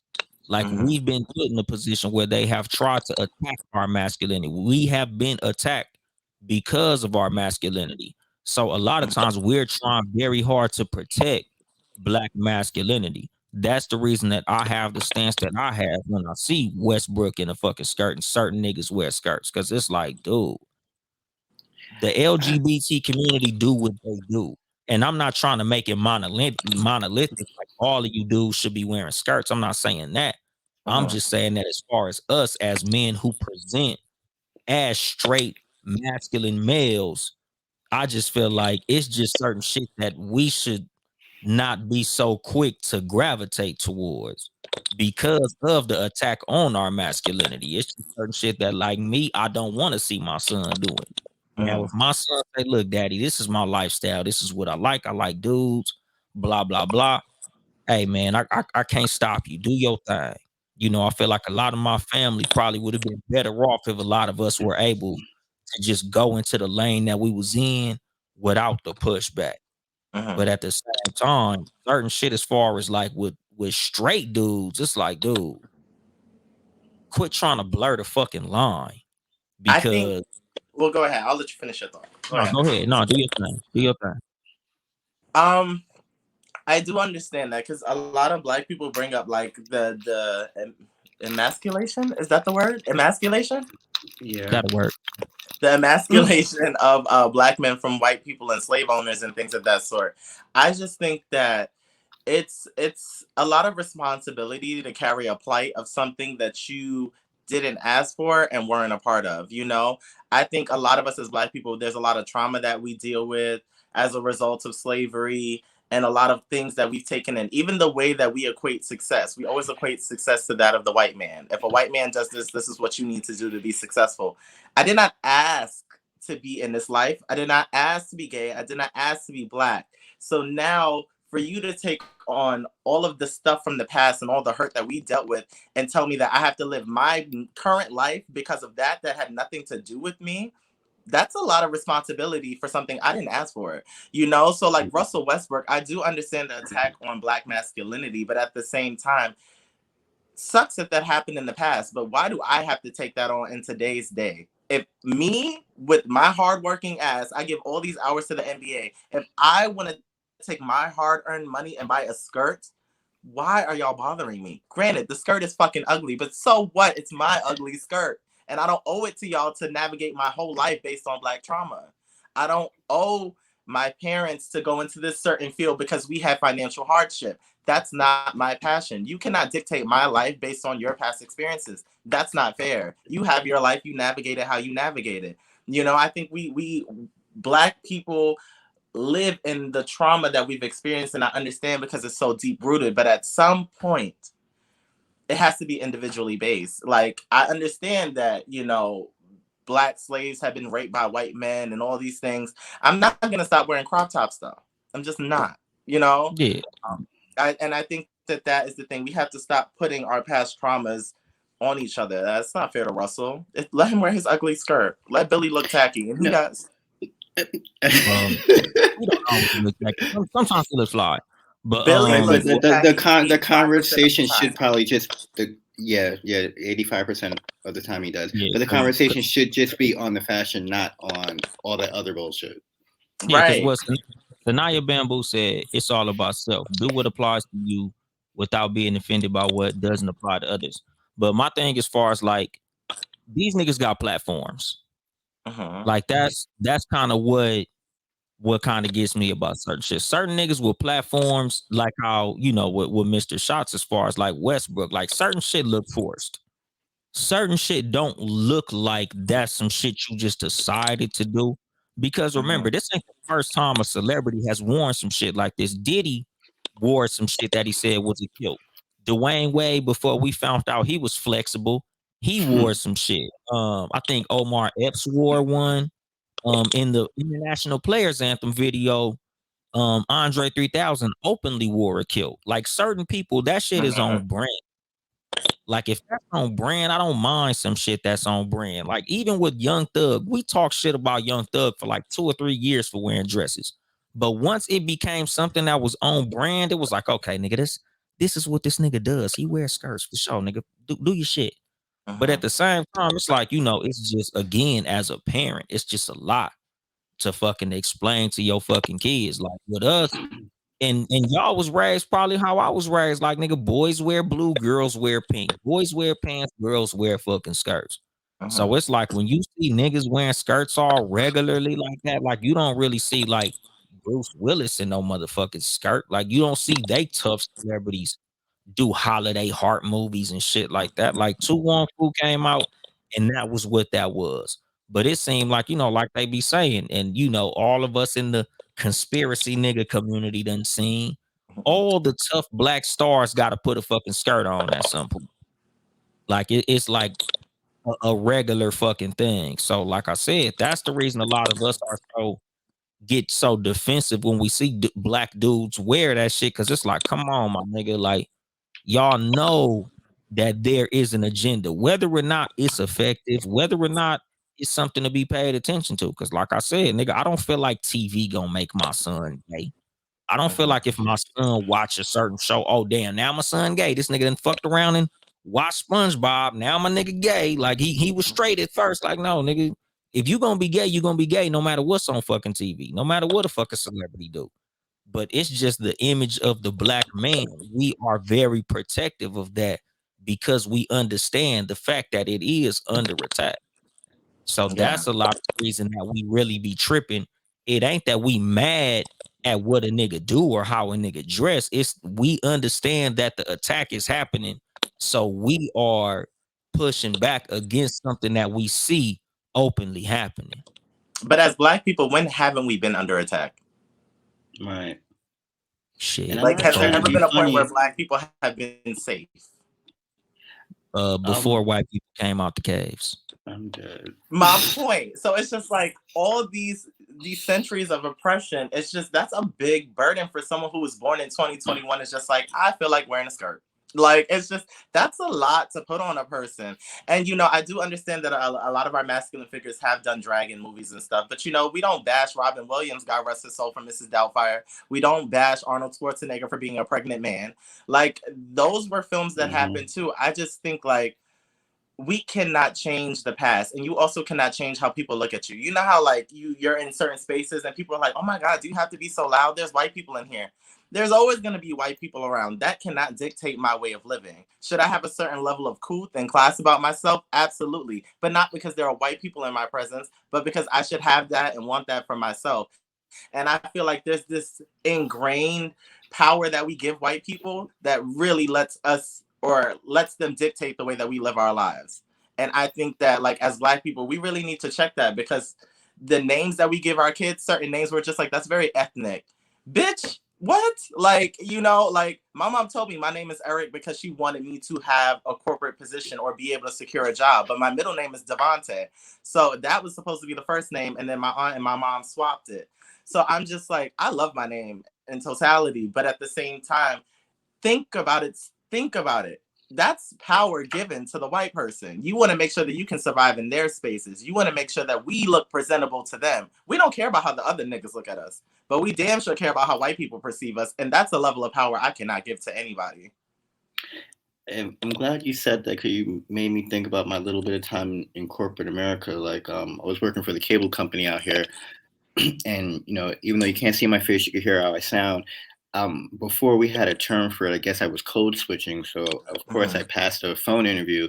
They gagged when they saw me, like, and I was very intentional when I grew out my locks. I didn't want my locks to look like my dad. My dad's Rasta. I didn't like the way that looked. But knowing that I had to get jobs and I might be in corporate America, like, I stay on top of how my hair looks. I want to see my parts. I don't want anyone or the white people to be like, "Ooh, what's that?" I wanted to look prim and proper at all times. And I never really sat and thought about the mental weight that has trying to appease these people. Meanwhile, some white people come outside looking like pure shit.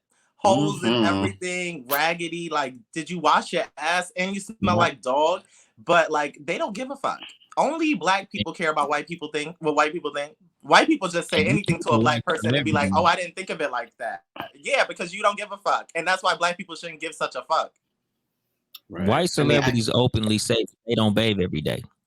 Right. A black person wouldn't say that. Hell no. A black not person even if it was the truth. Say that.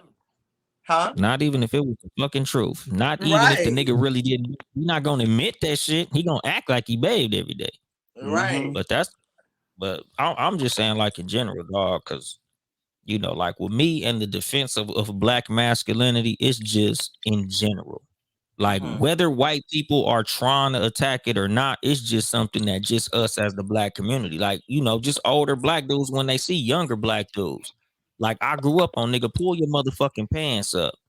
Like certain shit just ain't acceptable in the motherfucking community. Like nigga, I sagged my pants for a long fucking time, but once I got mature, it's like, yeah, nigga, that shit ain't. I shouldn't be sagging my motherfucking pants. I am a grown man. I should be presenting myself a certain way. When I see niggas in skirts, I get on my old man shit with that shit. Like, man, what the fuck is you doing? Like, we grew up, that's for girls. Why are you doing something that's for girls? Not that white people is around, because I don't know who saw that motherfucking picture, and I don't care who saw that motherfucker. Like, if I see my son doing that shit, I'm gonna be like, my nigga, what the fuck is you doing? Just like if I saw my son sagging his pants. Like, it's just certain shit that don't fucking look right no matter what the agenda or any of that shit. Just like what Westbrook had on, like, my nigga, it wasn't fly, it wasn't cool, it didn't look good. Like, what the fuck are you doing? Because like even in the early 2000s, or say mid 2000s, when the tighter clothes started coming in, like it was, you know, it got some pushback, like, oh, niggas wearing skinny jeans. But now we're all wearing skinny jeans. Like if you see a nigga with a 4X t-shirt on and he weighs under 300 pounds, what the fuck are you doing, my nigga? Like, you look stupid. You know, so that's the thing. Like, I understand if you do something that's different, if it looks fly, it won't be pushback. But these niggas with their skirts on, it ain't even nothing fly about that shit. You're literally just doing some shit girls do. Like, I've yet to see a skirt look good on a fucking man. So that's the reason you get so much pushback. Just like how Janelle Monáe was getting pushback when she first came out wearing like the suit tops and shit. But then like it became her thing. It became something flawed. So it wasn't like we like, oh, Janelle Monáe is a fucking lesbian. It just was like, you know, she wears suits. Well, That's her brand. So we don't have no fucking problem with that shit. But I also think about like the origins of certain things, like men who wear heels, and people be like, damn, women can't have shit. Well, heels weren't invented for y'all. That was invented for short men. Like that has nothing to do with y'all. Y'all adopted that, but that wasn't for women intentionally. So it's just like, we also don't know the origins of a lot of this shit. So I think the gatekeeping is a little problematic as well. And it also stifles people from living their lives. I don't know. I think for me, I just realized that the way I'm not going to have my skin wrinkle is to mind my fucking business. I think like a lot of people hydrated. Say it again. And stay hydrated. That, right. Like, I think a lot of people have this entitlement over the way other people live their lives, but they don't even tend to their own garden. And that's why their shit is wilted and dead. Like, people need to focus on what's going on with themselves so that way they can be a productive member of society rather than telling Eric, oh, you need more of a shirt. Bitch, you need a job. So we both got issues. Like, I think, like, worry about what you got going on and stop trying to impose your life values and stuff on me. If I'm not stabbing somebody in the street, if I'm not robbing people, if I'm not doing anything other than letting my personal style exist and breathing and going after my dreams, why do you care? Like, why do you care? And that's the thing. That's why so many people are like randomly slaughtered. Trans girls get killed for existing. It's just like, you are so confused about yourself that you have to harm me to feel better. Yeah. And I feel like a lot of that is coming from white men, but I'm not even finna delve all into that shit. Because like they talk about like the trans getting killed. I don't think that's brothers doing that shit, dog. Oh, there's a lot of black men killing trans women. There's so definitely is. A lot of that is, I thought I was fucking a girl. It's white some of that, but then also it's about the exposure. It's very layered. It's very layered. Yeah. Shots, if you want to take that on, go ahead. I support you. No, that's too deep into that shit. That's a whole another hour-long fucking episode. I already know, dog. Yeah, I'm not completely knowledgeable. I'm just an ally, and my heart goes out to because that's not cool. I honestly feel like I'd have to literally bring some of them on to have that conversation. So I'm not even gonna get too deep into that. But DaBaby, do y'all feel like he deserves to be canceled? Shots. Okay. After thinking about it for a while, no. The way that they waited a whole 2 weeks to want to educate the guy, that should have been the very first thing that they did when that happened. I think it was Dolemite that said, I don't know what episode number it was, but we have freedom of speech, but with freedom of speech comes freedom of reaction. Like, you can't be mad at people for the dumb shit that came out of your mouth. But, you know, we can react to it because it's all over the place. It wasn't nothing said in confidence. It was nothing said in private. We all heard what you said. Now, I think them trying to make it a teachable moment, they took too long. Like, that could have easily, because I don't want to see a black man lose any money. I'm not really a fan of his music like that, but like, I don't feel like, especially because he got a kid, like, I don't feel like you need to tear him down completely. I feel like you should have, you know, popped his hand or whatnot, put him in a corner, let him read a book on all the stupid shit that he said incorrectly and misinformed his fans and other people that saw that video. I don't think a strict cancellation was needed. Because we've canceled people for lesser black women, and you know, DaBaby might be able to bounce back from that because, you know, the ignorance will feed his pockets. But like, look at Chrisette Michele. She didn't even really say anything too stupid. She just sided a donkey, and her career shot to shit now, straight to hell.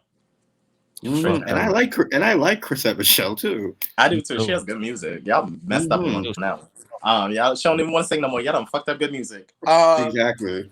So yeah, I never thought DaBaby should have been. My thing is, like, I was a DaBaby fanatic, not musically, no, but like I was lusting over DaBaby like crazy. That hyper masculine thing.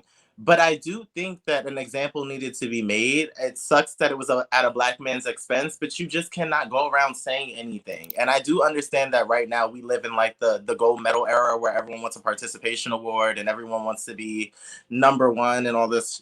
But I do think that you have to teach people how to treat you at the end of the day. You can't go around spewing ignorance, talking about if you don't have HIV, AIDS, or any of them things that kill you in like a few weeks. It's just like, that's not how that works, DaBaby. And you have such a big platform. You're like right up there with Meg.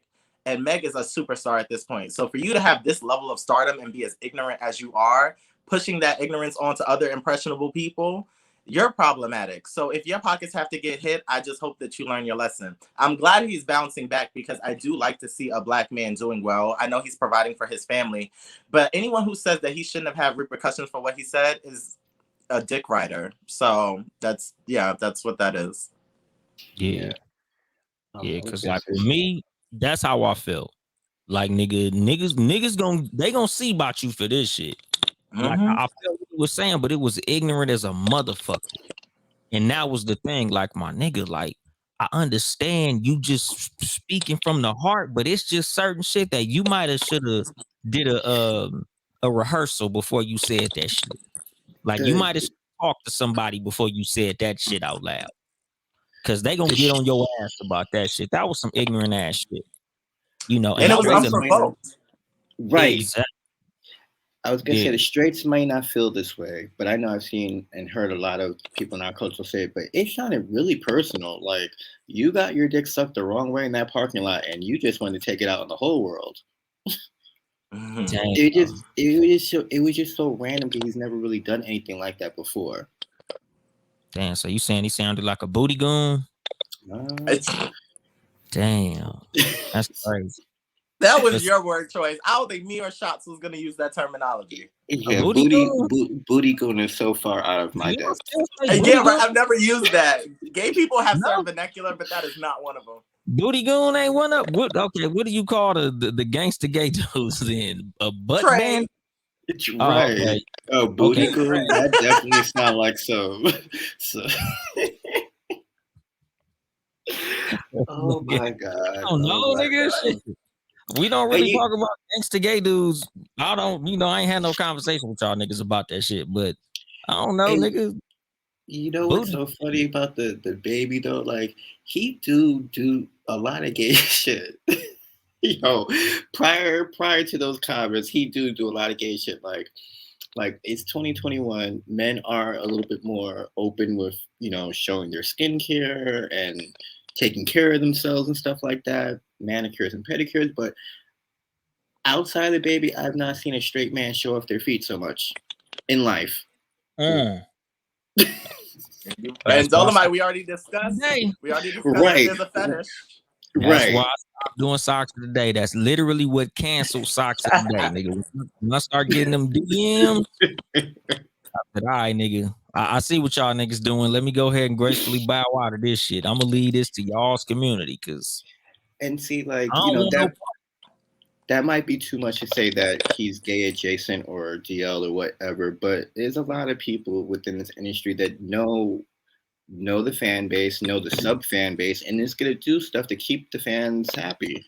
Like, I'm sure because when he did that not apology rebuttal and was talking about him having gay fans or whatnot, okay, so you acknowledge that you got some homos in your cult. So are you showing your feet for the homos or are you showing your feet for the girls? So it just like, or is he showing his feet for those who he wants to entice that are in that, you know, community? Which is what I said, both the heteros and the homos. Exactly. He like, hey y'all, I like y'all too. Yeah, it was just weird because there were a lot of us that really banged with DaBaby, and even though I didn't think I had a that's a lot. Even though he didn't necessarily play for my team, it was just like I fuck with a black man on the come up doing what he loves. He's always vocal about being with his daughter. It was just there was no reason to not support him. Just the same way there was no reason for him to get on stage at Rolling Out and talk about sexuality and health. I'm like, DaBaby, what the fuck are you talking about? Like, you don't even have a song about this. Like, why are you talking about this? Stick to if you got a $20 bill, put your hands up and get off the stage. So exactly.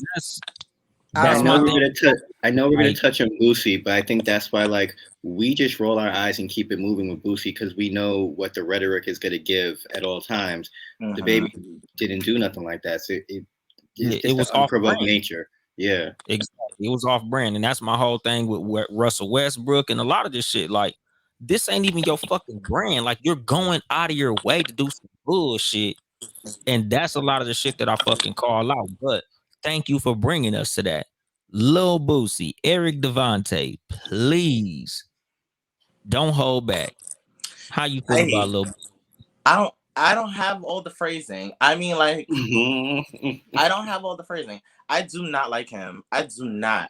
Crusty ass Boosie. I do not. And the thing that upsets me more than Boosie himself, because Boosie's ignorant and he has no problem showing it. The issue is black people who support Boosie and overlook the contradictions, and can't even articulate why he's right or Boosie has not had a solid hit since Wipe Me Down. I don't know when Wipe Me Down dropped, but the fact that we have allowed him to come back into cultural relevancy based on his homophobic rhetoric shows how bad the black community is. We literally revitalized his career, not because he dropped a song that we liked, but because he bashed gay people, and we were just like, this nigga's preaching. We're going to keep him around. He done been on The Breakfast Club. He done been on The Shade Room more than fucking an actual celebrity. He has constantly been promoted for bashing a community that he has no ties to. Then on top of it, you have the audacity to get on a public platform and boast about the fact that you paid some old prostitute to sexually assault your son in an effort to make sure that he remained heterosexual.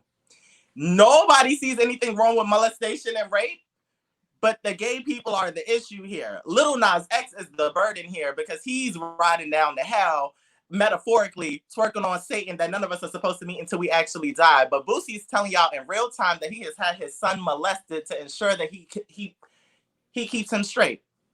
That is the type of time in the black community is on.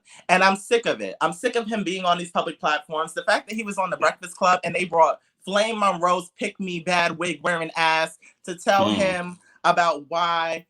I don't even know why Flame Monroe was chosen as the person. But what I will tell you is that they didn't bring T.S. Madison on The Breakfast Club to talk to Boosie because T.S. Madison is not there to get the straight man's vote. T.S. Madison is there to call it like it is. Flame Monroe is not the best representation of the trans community because Flame Monroe goes back and forth between he and she and all this stuff, which is fine. But that goes to show that not all trans people are the same. Either way, to bring this back, Boosie's crusty ass should not have as much fucking publicity as he has been getting. Boosie has not contributed anything for the culture for about 2 decades. Boosie has literally got on live and said, "Put your pussy lips on live, I'll give you $1,000. So he's sexually assaulting women verbally. You had your son raped by an older woman. He don't fucking wash his ass, and he always has white crusty stuff on the side of his fucking mouth. So every platform that keeps bringing Boosie on, I really want you to think about what you're contributing to the culture by having this crust ball on your fucking platform. We need the bell from Cat versus Dog because we would have broke it by now. Work. Yes. I do not like him. Oh my God. I concur. In closing, that's the statement. I do not like him. God damn. I just don't know why he's not back in jail. Just off the molestation of your son. And then you just so adamant about telling everybody, like, why are you not back in jail yet? Because old feelings will re-arise and he'll be triggered. Hence why he don't like the gays now. Who knows what was going on in prison? But Boosie don't look like he could hold his own. Boosie was probably getting bent over for a pack of Marlboro cigarettes. Probably. And I always say this, is the ones that are just so adamantly homophobic and got so much smoke for us. Those would be the ones in the back alleys getting bent over. Those would be the ones on Jack talking about they DL or they're conservative or whatever. Asshole. And he just so decrepit looking. Like I honestly don't like looking at him. Like he looked like curdled milk. Chocolate milk. Decrepit is the fucking word. Decrepit. That should be his IG name, Decrepit. Right, since Zuckerberg doesn't want to give him back his IG. I think they're trying to ban his ass, but he spews nothing but hate. Yeah, they're trying to ban him from Instagram. But like me, I think the reason I don't completely hate this nigga as far as like his rhetoric is because it comes from a place of honest ignorance. It's real honest. Yeah, like as much as it's like, you know, he's saying some bullshit, it come from a place of like, that's honestly how he feel.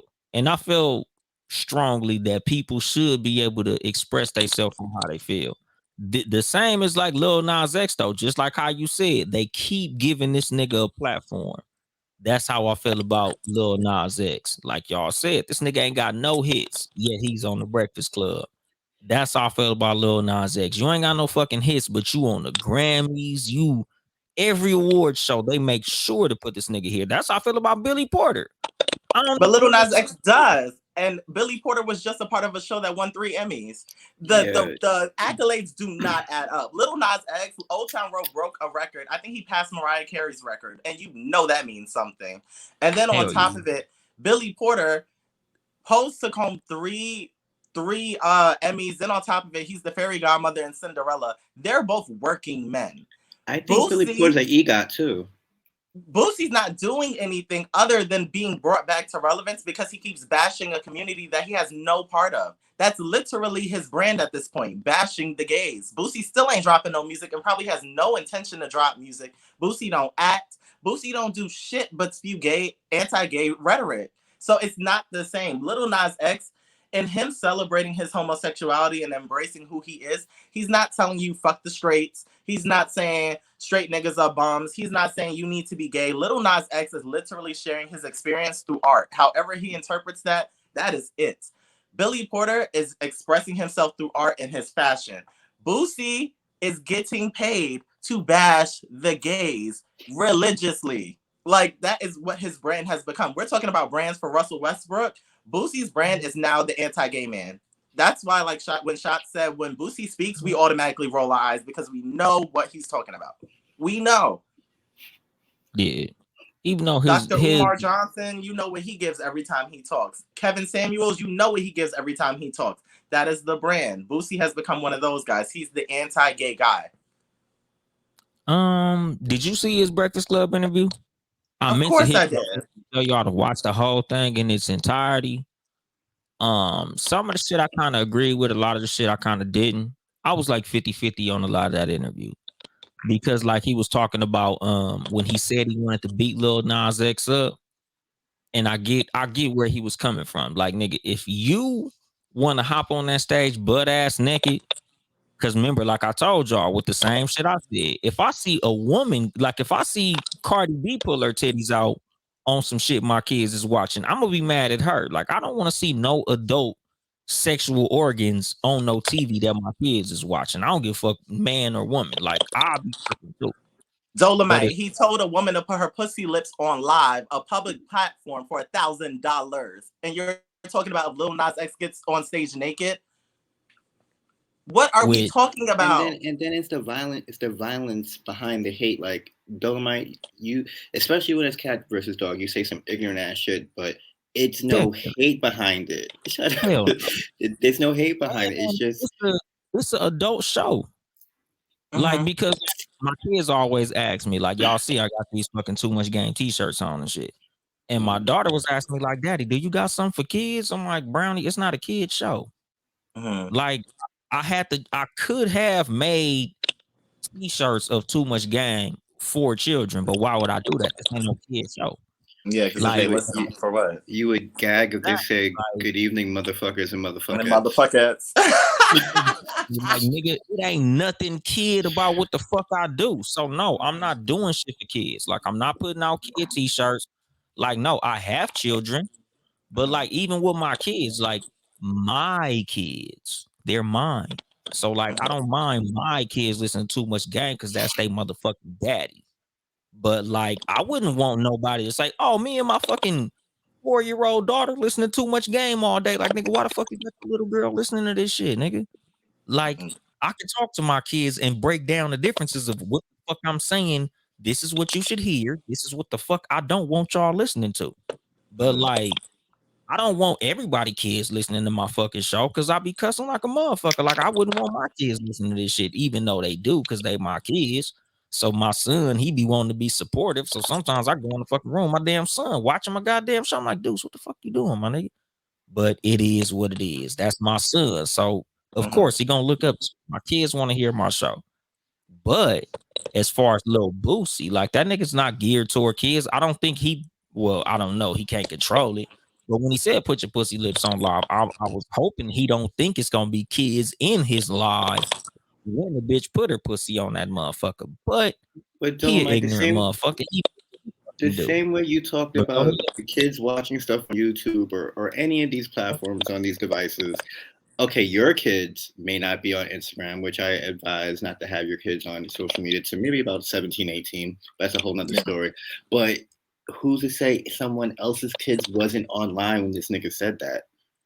Right. Especially because, like you said, he's getting funneled into the algorithm. If he keeps popping up on the Shade Room, if you see him on the Neighborhood Talk, if you see him on Hollywood Unlocked, then you have exposure. So what happens? You're just like, well, what else does he do? So you go to his page, put your pussy lips on live, I'll give you $1,000. We have the same problem as Lil Nas X. It's more inappropriate, actually. It's actually more, it's explicitly more inappropriate than Lil Nas X. Then I don't know. I really do wish I was in a position like Lil Nas X, because had I heard that on The Breakfast Club, had I heard that he said he would beat my ass if I did this, baby, now we got a new show. Now we got a new show, because beat my ass. Beat my ass. Right. But see, my thing as far as like what they talking about, like with their whole little back and forth as far as like him saying he'll fuck Lil Nas X up for that shit. Like, I just wish that Lil Nas X would honestly come out and intelligently talk about this shit. Like, honestly, use your platform for, instead of just trolling, really educate motherfuckers on why you're doing what you're doing. Like, look, my nigga, I know you stupid motherfuckers and you think that I'm a detriment to your fucking kids. The reason I'm doing this, I'm purposely pissing you niggas off because my community lacks representation. There is nobody in my position with a platform as big as I have to show what the fuck goes on in my fucking community. Like, I just wish he would more intelligently communicate his actual platform and what the fuck he's doing this shit for, as opposed to just, here go these antics, I'm out. But like, why do the Boosies want the accurate information? Do the Boosies of the world care about the facts and accurate information? And it goes back to what Eric said. Why does that need to be Lil Nas X's burden to educate the masses? Because the same way you don't like to when white people do shit that's problematic, it's not a Black person's job to be like, this is why this is a problem. This is why I'm affected. This is why this is racist. This is why it's offensive to my culture. That's a burden I should not have to take on because I'm Black and you're white. That's not my job as a gay person to educate a straight person on why this is this and why this is that. Like, straight people don't have that burden. White people don't have that burden. Like, it's this double standard. We don't owe y'all shit. We don't owe y'all shit. But my thing as far as Lil Nas X just in particular, right? I'm not telling him to explain to Lil Boosie. I'm telling him to explain just in general. Like us as Black people, a lot of times, like when we do certain shit, it kind of is our duty. Like us with platforms, like me, a lot of times as a podcaster, the reason I explain a lot of shit a certain way is to let motherfuckers know this is why I talk like this. This is why I'm saying this shit. I'm not just on this motherfucker cussing for the sake of fucking using profanity. Nigga, this is why I talk like this. This is why the fuck I dress like this. This is why I deliver this fucking information the way I do. Because I'm trying to get that shit to a certain fucking demographic. So I gotta talk like this so certain niggas understand this shit. Like, I'm not trying to explain myself because I owe you niggas some shit. I'm explaining this shit so you niggas could understand this shit because a lot of motherfuckers just don't. Like, we can't just assume motherfuckers is gonna understand why we're doing certain shit, how we do certain shit. So some motherfuckers, you gotta explain it to their ass like they dumb. Like, you know, like I know, both of y'all on this motherfucker, y'all know the average human being is a dummy. You gotta explain shit to average motherfuckers like they kids sometimes. You might assume motherfuckers is as intelligent as you are, so you might take certain information and you digest it this way. But a lot of motherfuckers, you do gotta explain it to them like they're dumb. So certain shit you do, motherfuckers gonna be up in arms. To you, it's like, nigga, you should just get it. But a lot of motherfuckers don't. So sometimes you gotta explain it to motherfuckers like they little kids. A lot of motherfuckers understand shit on a third grade reading level. So sometimes you're gonna have to dumb it down for motherfuckers. So, like, that's my thing with Lil Nas X, because I know one thing about that. He ain't no stupid fucker. Like, I used to see that nigga tweets when he was just known as a goddamn barb. Because, you know, I'm not a Lil Nas X fan, but I know exactly who that nigga is. Like, I was on Twitter, you know, for a while just checking shit out. Like, nigga, I've been aware of Lil Nas X way before Old Town Road. The nigga been a Twitter nigga for years. So I remember when he was just arguing with the barbs all motherfucking day. So the thing is, I understand he's a very intelligent dude. And I think that's another reason I'm not a fan of him, because as intelligent as that dude is, I feel like he's allowing himself to be used. So I just feel like he should really just come out there like, look, nigga, this is why I'm doing this shit. And leave it at that. He ain't got to explain every time he pop up and go viral. But I do feel like it's something that he should let motherfuckers know in order for them to understand why he's doing what he does.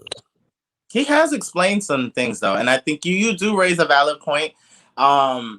You raise a valid point. I do think that there could be more conversation around it. I do say that ignorance is bliss. So if you want to remain ignorant, you're not going to search for the right information. You're going to search with your own bias in it.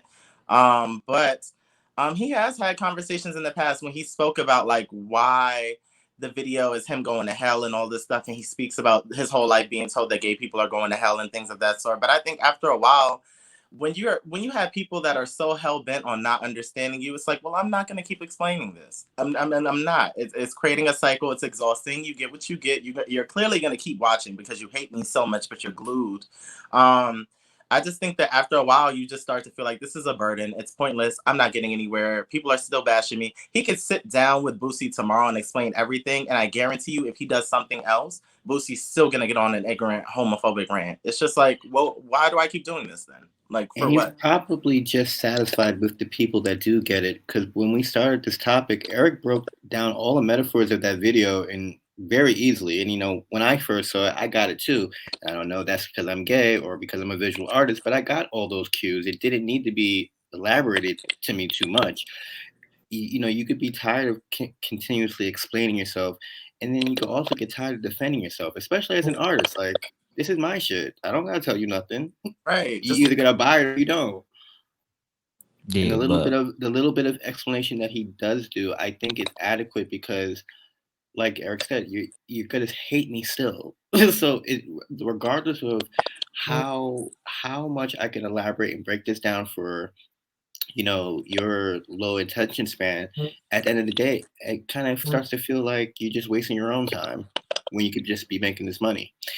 But I do get what Dolomite's saying in regards to him possibly being a plant. Like it it it I it do get it, that too. it does feel a little overt at times, but not all the yeah, time. yeah, because that's Yeah. that's my whole point as far as Lil Nas X. Like I told y'all, I'm not mad at him as a person. My thing is just like y'all, this nigga's being pushed a lot. So like my thing is as far as him as a person, as a highly intelligent individual, because I understand Lil Nas X is a very intelligent fucking person. I've watched some of his debates about um Lil what's her fucking name? That's sad. Nicki Minaj. I can't believe I damn near mixed Were those two up. you were about to call Nikki Little? The barb's about to Exactly. flame your Um, shit. I should hang nigga, up. I almost got flamed the fuck up for that shit. I'm not gonna do that. I ain't making that motherfucking mistake. But I used to always watch him argue Nicki Minaj on fucking Twitter. Like, nigga, this nigga got that nigga. He a smart motherfucker. So it's like just the way that shit goes. Like, I just wish that he would explain it better. It ain't his goddamn job. Like, I understand y'all fucking point. That's just my personal feelings, how I feel. Like, it is what it is. Because again, I'm a parent. I got kids. Mhm. Sometimes I don't want to have to sit up there with their asses and sit them down and be like, this is why this is this. This is why this nigga is dressed up like a girl. This is why this nigga acting like a stripper and you can't listen to Lil Nas X no more. Cause like with me, it's like, nah. Once I see that nigga on the teeth, nah, y'all cut that shit off. And again, it ain't cause I think Lil Nas X gonna make my kids gay. But like I told my kids, he's for grown-ups. That's the same as when my daughter is playing Classy, Boozy, Ratchet, Brownie. That's a grown-up song. Certain Mhm. shit is for grown-ups. So I filter that away from my fucking kids. Like I can't have my kids watching grown-up shit. I want my kids doing kid shit. So Mhm. Lil Nas X, he's banned. Like when y'all grown, y'all can do all the Lil Nas X you want to. But right now, that nigga's on some grown people shit. So I'm gonna let him do his shit for grown people because I don't want that shit to my motherfucking kids, which to our the last topic that I want to bring up. Raven Simone declined to be a lesbian in the new Disney show because she said the reason I said no was because is not because I wasn't proud of who I was. I don't want to represent the LGBTQ plus community to children. I don't want to sexualize kids because she got a new show on the Disney Channel. But the reason she declined to be a lesbian in the show is because her thing was she basically didn't want to put sexuality. Like nigga, I was just Raven on That's So Raven. Now I don't want to be Raven the lesbian. I just want to be Raven on this new show like I was Raven on the old show. Not Mhm. Raven the lesbian, but just Raven. So Yeah. how do you feel about her declining to be represented as a lesbian on the new show? I know we were talking. I was talking about this on the podcast earlier, and I appreciated her explanation. I didn't think one was warranted or one was needed, but like you said, some people Yes. do need to like digest this stuff. So I guess there it goes. But yeah, I don't. Raven Baxter was so boy crazy during That's So Raven that it wouldn't have made sense. Raven Baxter was always getting distracted by a boy. It was boys and fashion in her visions. So like for her to be a lesbian now it's just like, what the fuck happened here? So I get Right. that for the sake of continuity. I do appreciate that. And I think that Raven has had some stupid statements in the past about different things, but I appreciate her approach on this one, and I think it's understandable. I don't think it's anti-gay. I don't think it's self-hating. I think it's for the sake of continuity in this show, because anyone who watched That's So Raven in the past knows that she loved men. Yeah. I agree. Um, yeah, I think she didn't need to explain that much. She could have just said Raven wasn't gay in the original series. She's not going to be gay now, and could have left it at that. Yeah. Because the over explanation feeds into our culture being negative, which why? Like, why even go on and say all that? You could have just kept it short and sweet. And anyone who's watched That's So Raven would have been able to just like, all right, girl, I get it. Yeah. Real simple. Because if you did make her gay, then you would have to go into some type of backstory of the dude that made her just give up on dicks altogether. Right. And now the show's too inappropriate. Now the show's exactly too inappropriate. Exactly. And that's my thing with you know, and this is like a digression from a lot of this shit, but like that's how I feel about a lot of TV shows that try to inject gay characters into children's TV shows. It's like, nigga, a lot of them don't even have husband-wife relationships in these shows. So why are you trying to inject some adult gay relationship into these shows? Like, I don't like that either. Exactly. Certain shit is like, why are you trying to even push any fucking relationship on shit with kids? Like me, again, a digression. Like Disney Channel, and not even Disney Channel, but like the shit we watched as little kids, like the Little Mermaid, Cinderella, and all of these. It's always the girl in fucking Prince Charming, some handsome prince, a kiss that woke up fucking Snow White. Like, nigga, we little kids. Why do we give a fuck about a girl and a dude together any goddamn way? Like, a lot of us, when we was watching this shit, we didn't even like girls yet. We didn't even like boys yet. Like, we didn't even know what our preference was. So why do we got to know about Snow White and Prince Charming or Cinderella going to the ball? Like, these were adult situations that y'all was selling to fucking children. Like, I don't feel like sexuality is cool with kids. No way, my nigga. Like, be more fucking creative when you shit to kids. But I think it's also about the realism of it. Like that's a lie. Like for those of us that come from 2-parent households, you're used to seeing 2 parents there. So it's kind of just like, you know, within a story, it's like, wouldn't you like to think everyone has a parent and there's a mom and a dad, and it's very standard stuff. It doesn't mean that there's sex scenes, but you know, like, where's Ariel's mom and dad? Like, these are questions that have to be answered. Like, what's her family life? You can't have a story without that. Like, it has to be addressed if we don't know your parents and all this stuff. So I don't think it's necessarily pushing sexuality as much as it is like for the sake of storytelling. That's all I got for that. That's all I got for that. I agree. Just the fact that a lot of them had to be rescued by a dude. Oh well, yeah, that was the thing. That was a sign of the times is that we're getting more heroines now, though. Yeah, definitely. Look at Frozen, but it also goes back into representation and also parenting, because like you remember He-Man and She-Ra. They rebooted She-Ra, and I did love the reboot. But one of the new characters that they introduced, it was a dude, and he had 2 guys as a parent. Like, it wasn't overtly gay; it just added on to the storyline. But he had 2 guys as a parent, and I thought that was kind of cool because it was this, and they were black too. It was a representation, like Eric said. It adds on to the story without getting too deep. But with parenting, I don't know if your kids like Steven Universe, but your kids are still single digits, right? Yeah. Yeah, they shouldn't be watching Steven Universe, and I love Steven Universe, but that show is on some not even gay shit. It's on our whole rainbow spectrum in a good way. Like, it's educational, it's deep ass concepts, but little kids should not be watching that. And it's not. It's Tyler the Creator, right? Nah, he got something else. I can't remember the name of it, but the same people that animate Steven Universe animates Tyler's thing. But like the way that Steven Universe is marketed, it's not marketed during the day. It's marketed like after 9 o'clock for teenagers and adults. Adult Swim.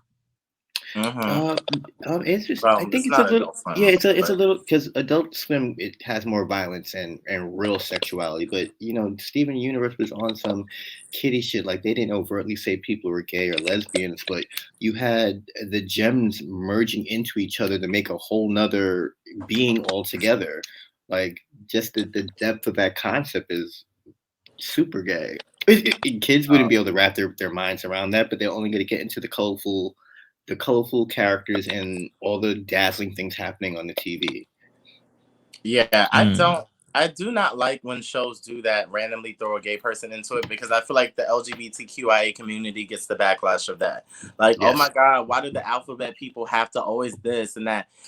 I didn't even, first off, I didn't know the show was going. Secondly, like, we weren't outside with picket signs talking about make him gay, make him gay. We're finding out at the same time half of y'all are. And a good portion of the time, the people making these decisions are not even a part of the community, but they're people that are so afraid of cancel culture that they're just like, we need to get in front of this. We have to be progressive. So they force these storylines that don't even make sense to half of us. And we're just like, well, this didn't further the story, but like, okay, if he's gay, well, but we get the brunt of all of that. And I'm just like, what is wrong with y'all? It's very much the straight versus the gay sometimes. And we just be sitting here like, well, why did we get thrown into this?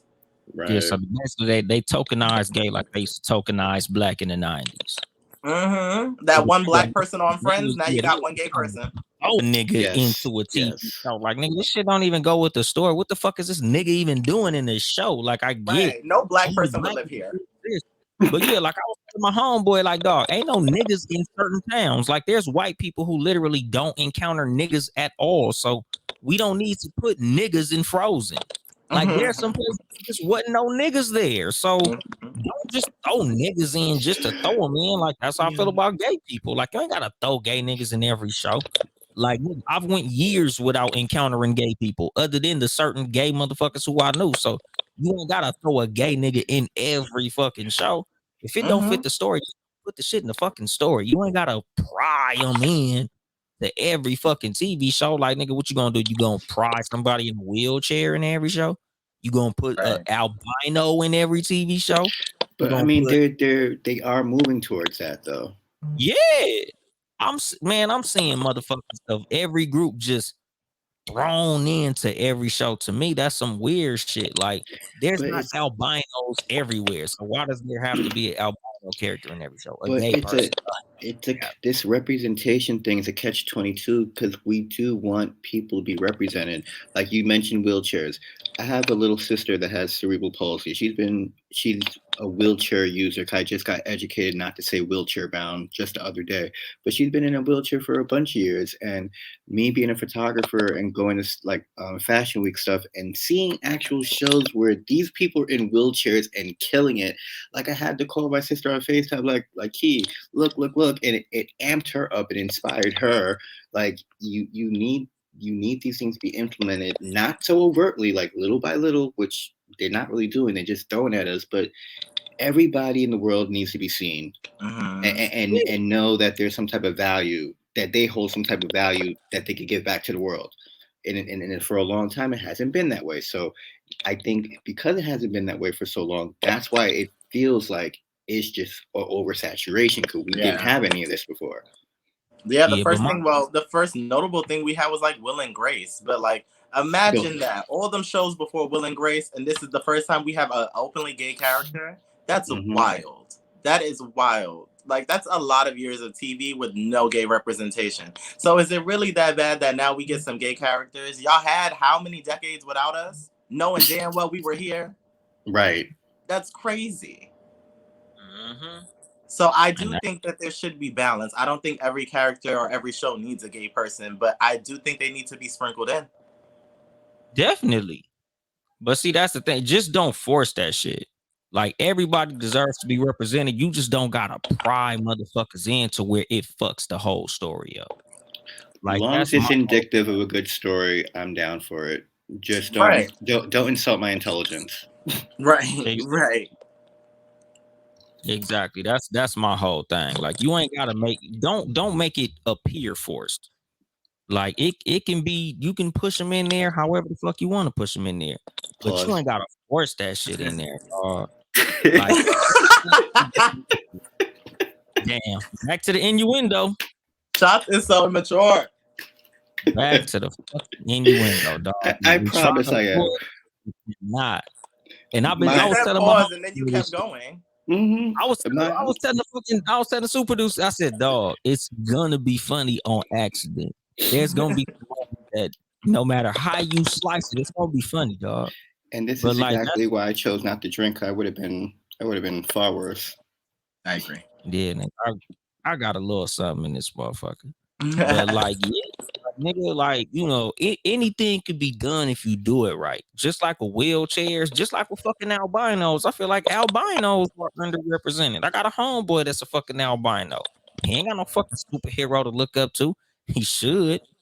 The people with the little pigment where they should be like different blotches of skin color, like Vitiligo.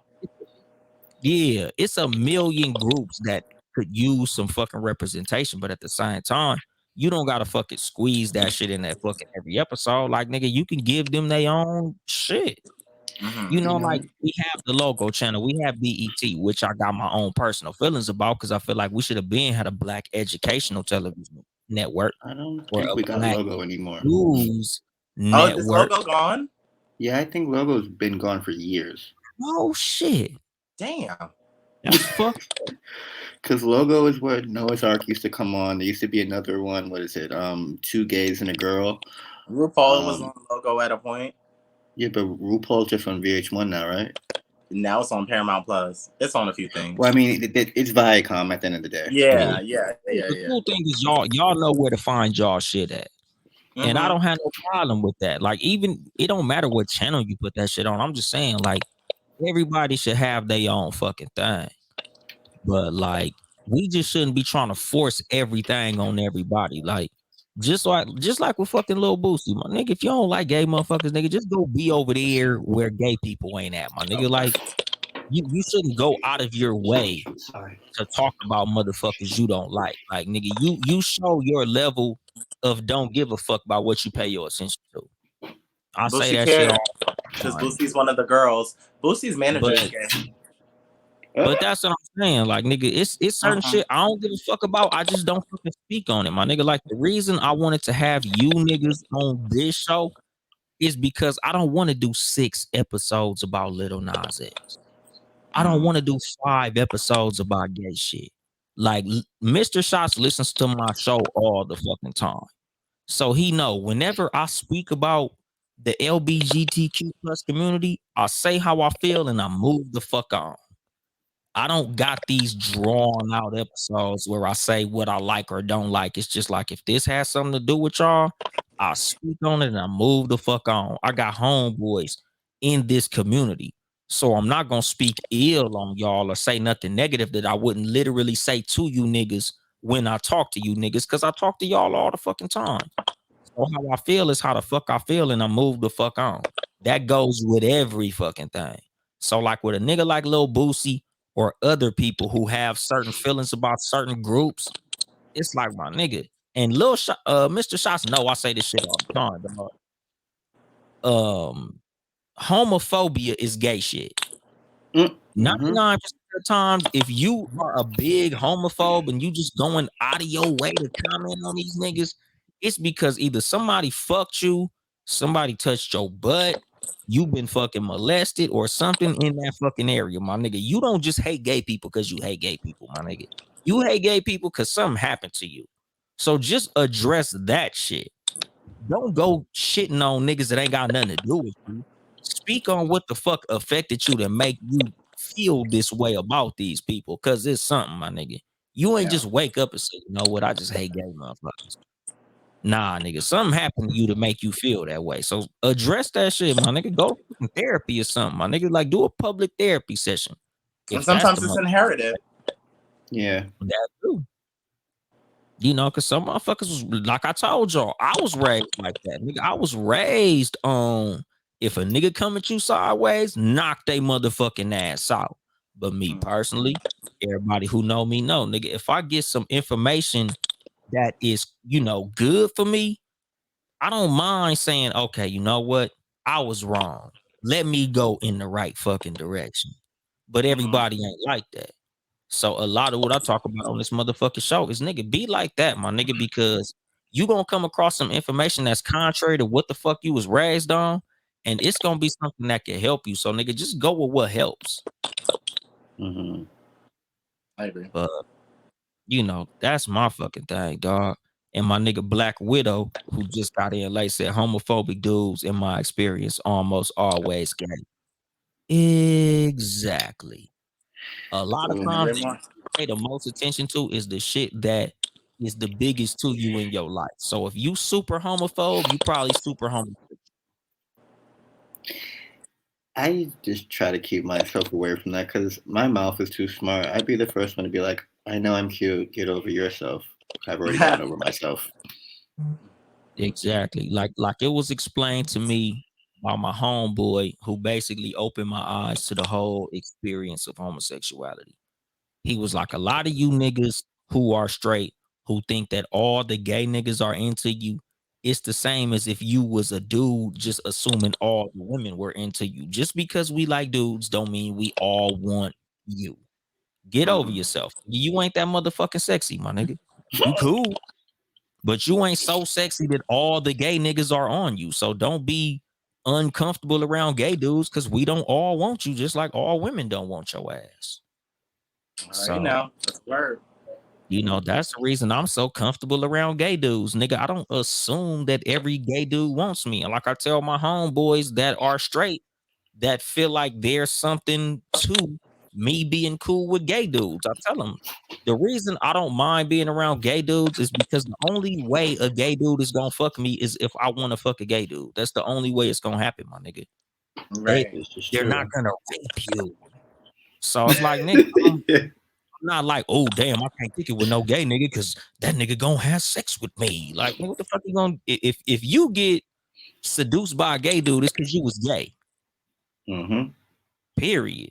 Nigga, if a gay dude could get close to you, it's cause you gay. It ain't cause he put his gay magic on you. Nigga, being gay ain't fucking it ain't what you call that shit? Voodoo? It ain't contagious. It ain't like if I get too close to Eric Devonte, damn nigga, now I gotta cut all the bottoms off my t-shirts. You know what? Now my fucking belly button gotta show. I done kicked it with Eric Devonte. Now look, nigga, now I got halter tops on. My God. Nigga, the only way it can happen is if you want it to happen. So, but I think with homophobia too, it's a lack of confidence within yourself. So like me not giving a fuck what anyone thinks, that rubs people the wrong way, and it feeds into their homophobia. Like, who does he think he is, just being gay and happy? And it's right? crazy. It's crazy. Crazy concept. Yeah. And that's the thing. Like, I don't mind, dog. Like I said, nigga, I enjoy kicking it with y'all niggas. I enjoy shooting the shit with y'all niggas. Likewise. The memes y'all send me, the conversations, that shit be having me rolling. Like, y'all the coolest niggas to me. Like, so I don't mind this shit. And my thing is, like, the reason I really want to use, or something that I really want to use my platform is live and let live. Something I talk about on my show all the fucking time is minding your motherfucking business. Pay attention to what the fuck pays you.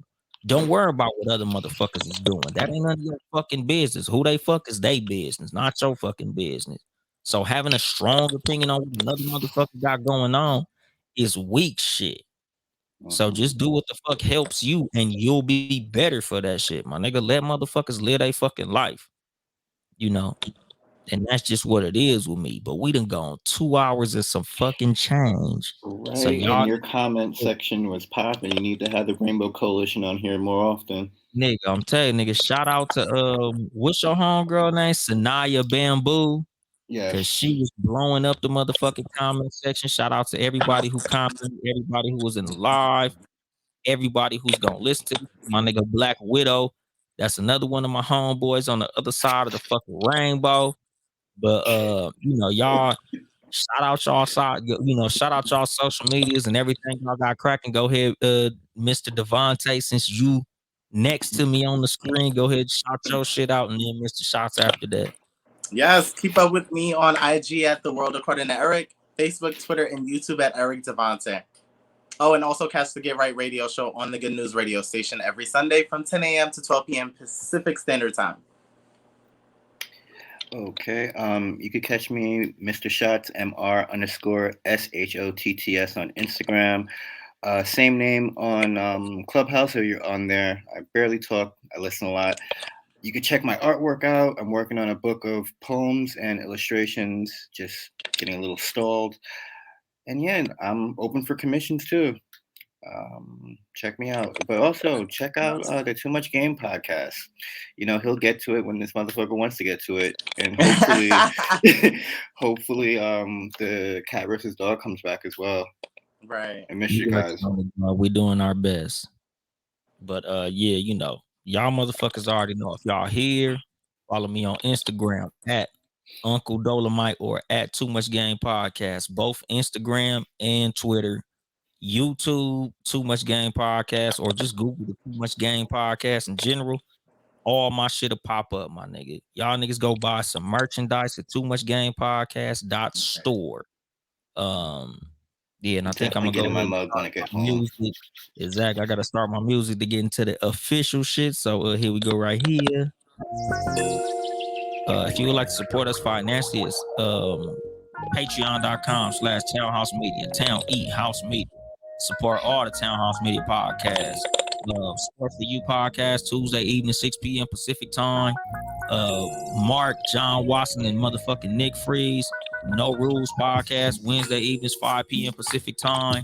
Live on YouTube and fucking Facebook. I be forgetting. I be fucking my fucking shit up, nigga. I don't got no free shit. I just be talking shit, my nigga. Follow me on every motherfucking thing, all social medias, YouTube, and all that shit. Look up the Too Much Game podcast. I greatly, deeply appreciate my two guests, Eric Devonte and Mr Shotts. I'm just gonna go ahead and close it fast, cause goddamn, nigga, we been going a long time, my nigga. I ain't here to help you get bitches. I'm here to help you get better. Too Much Game. Okay.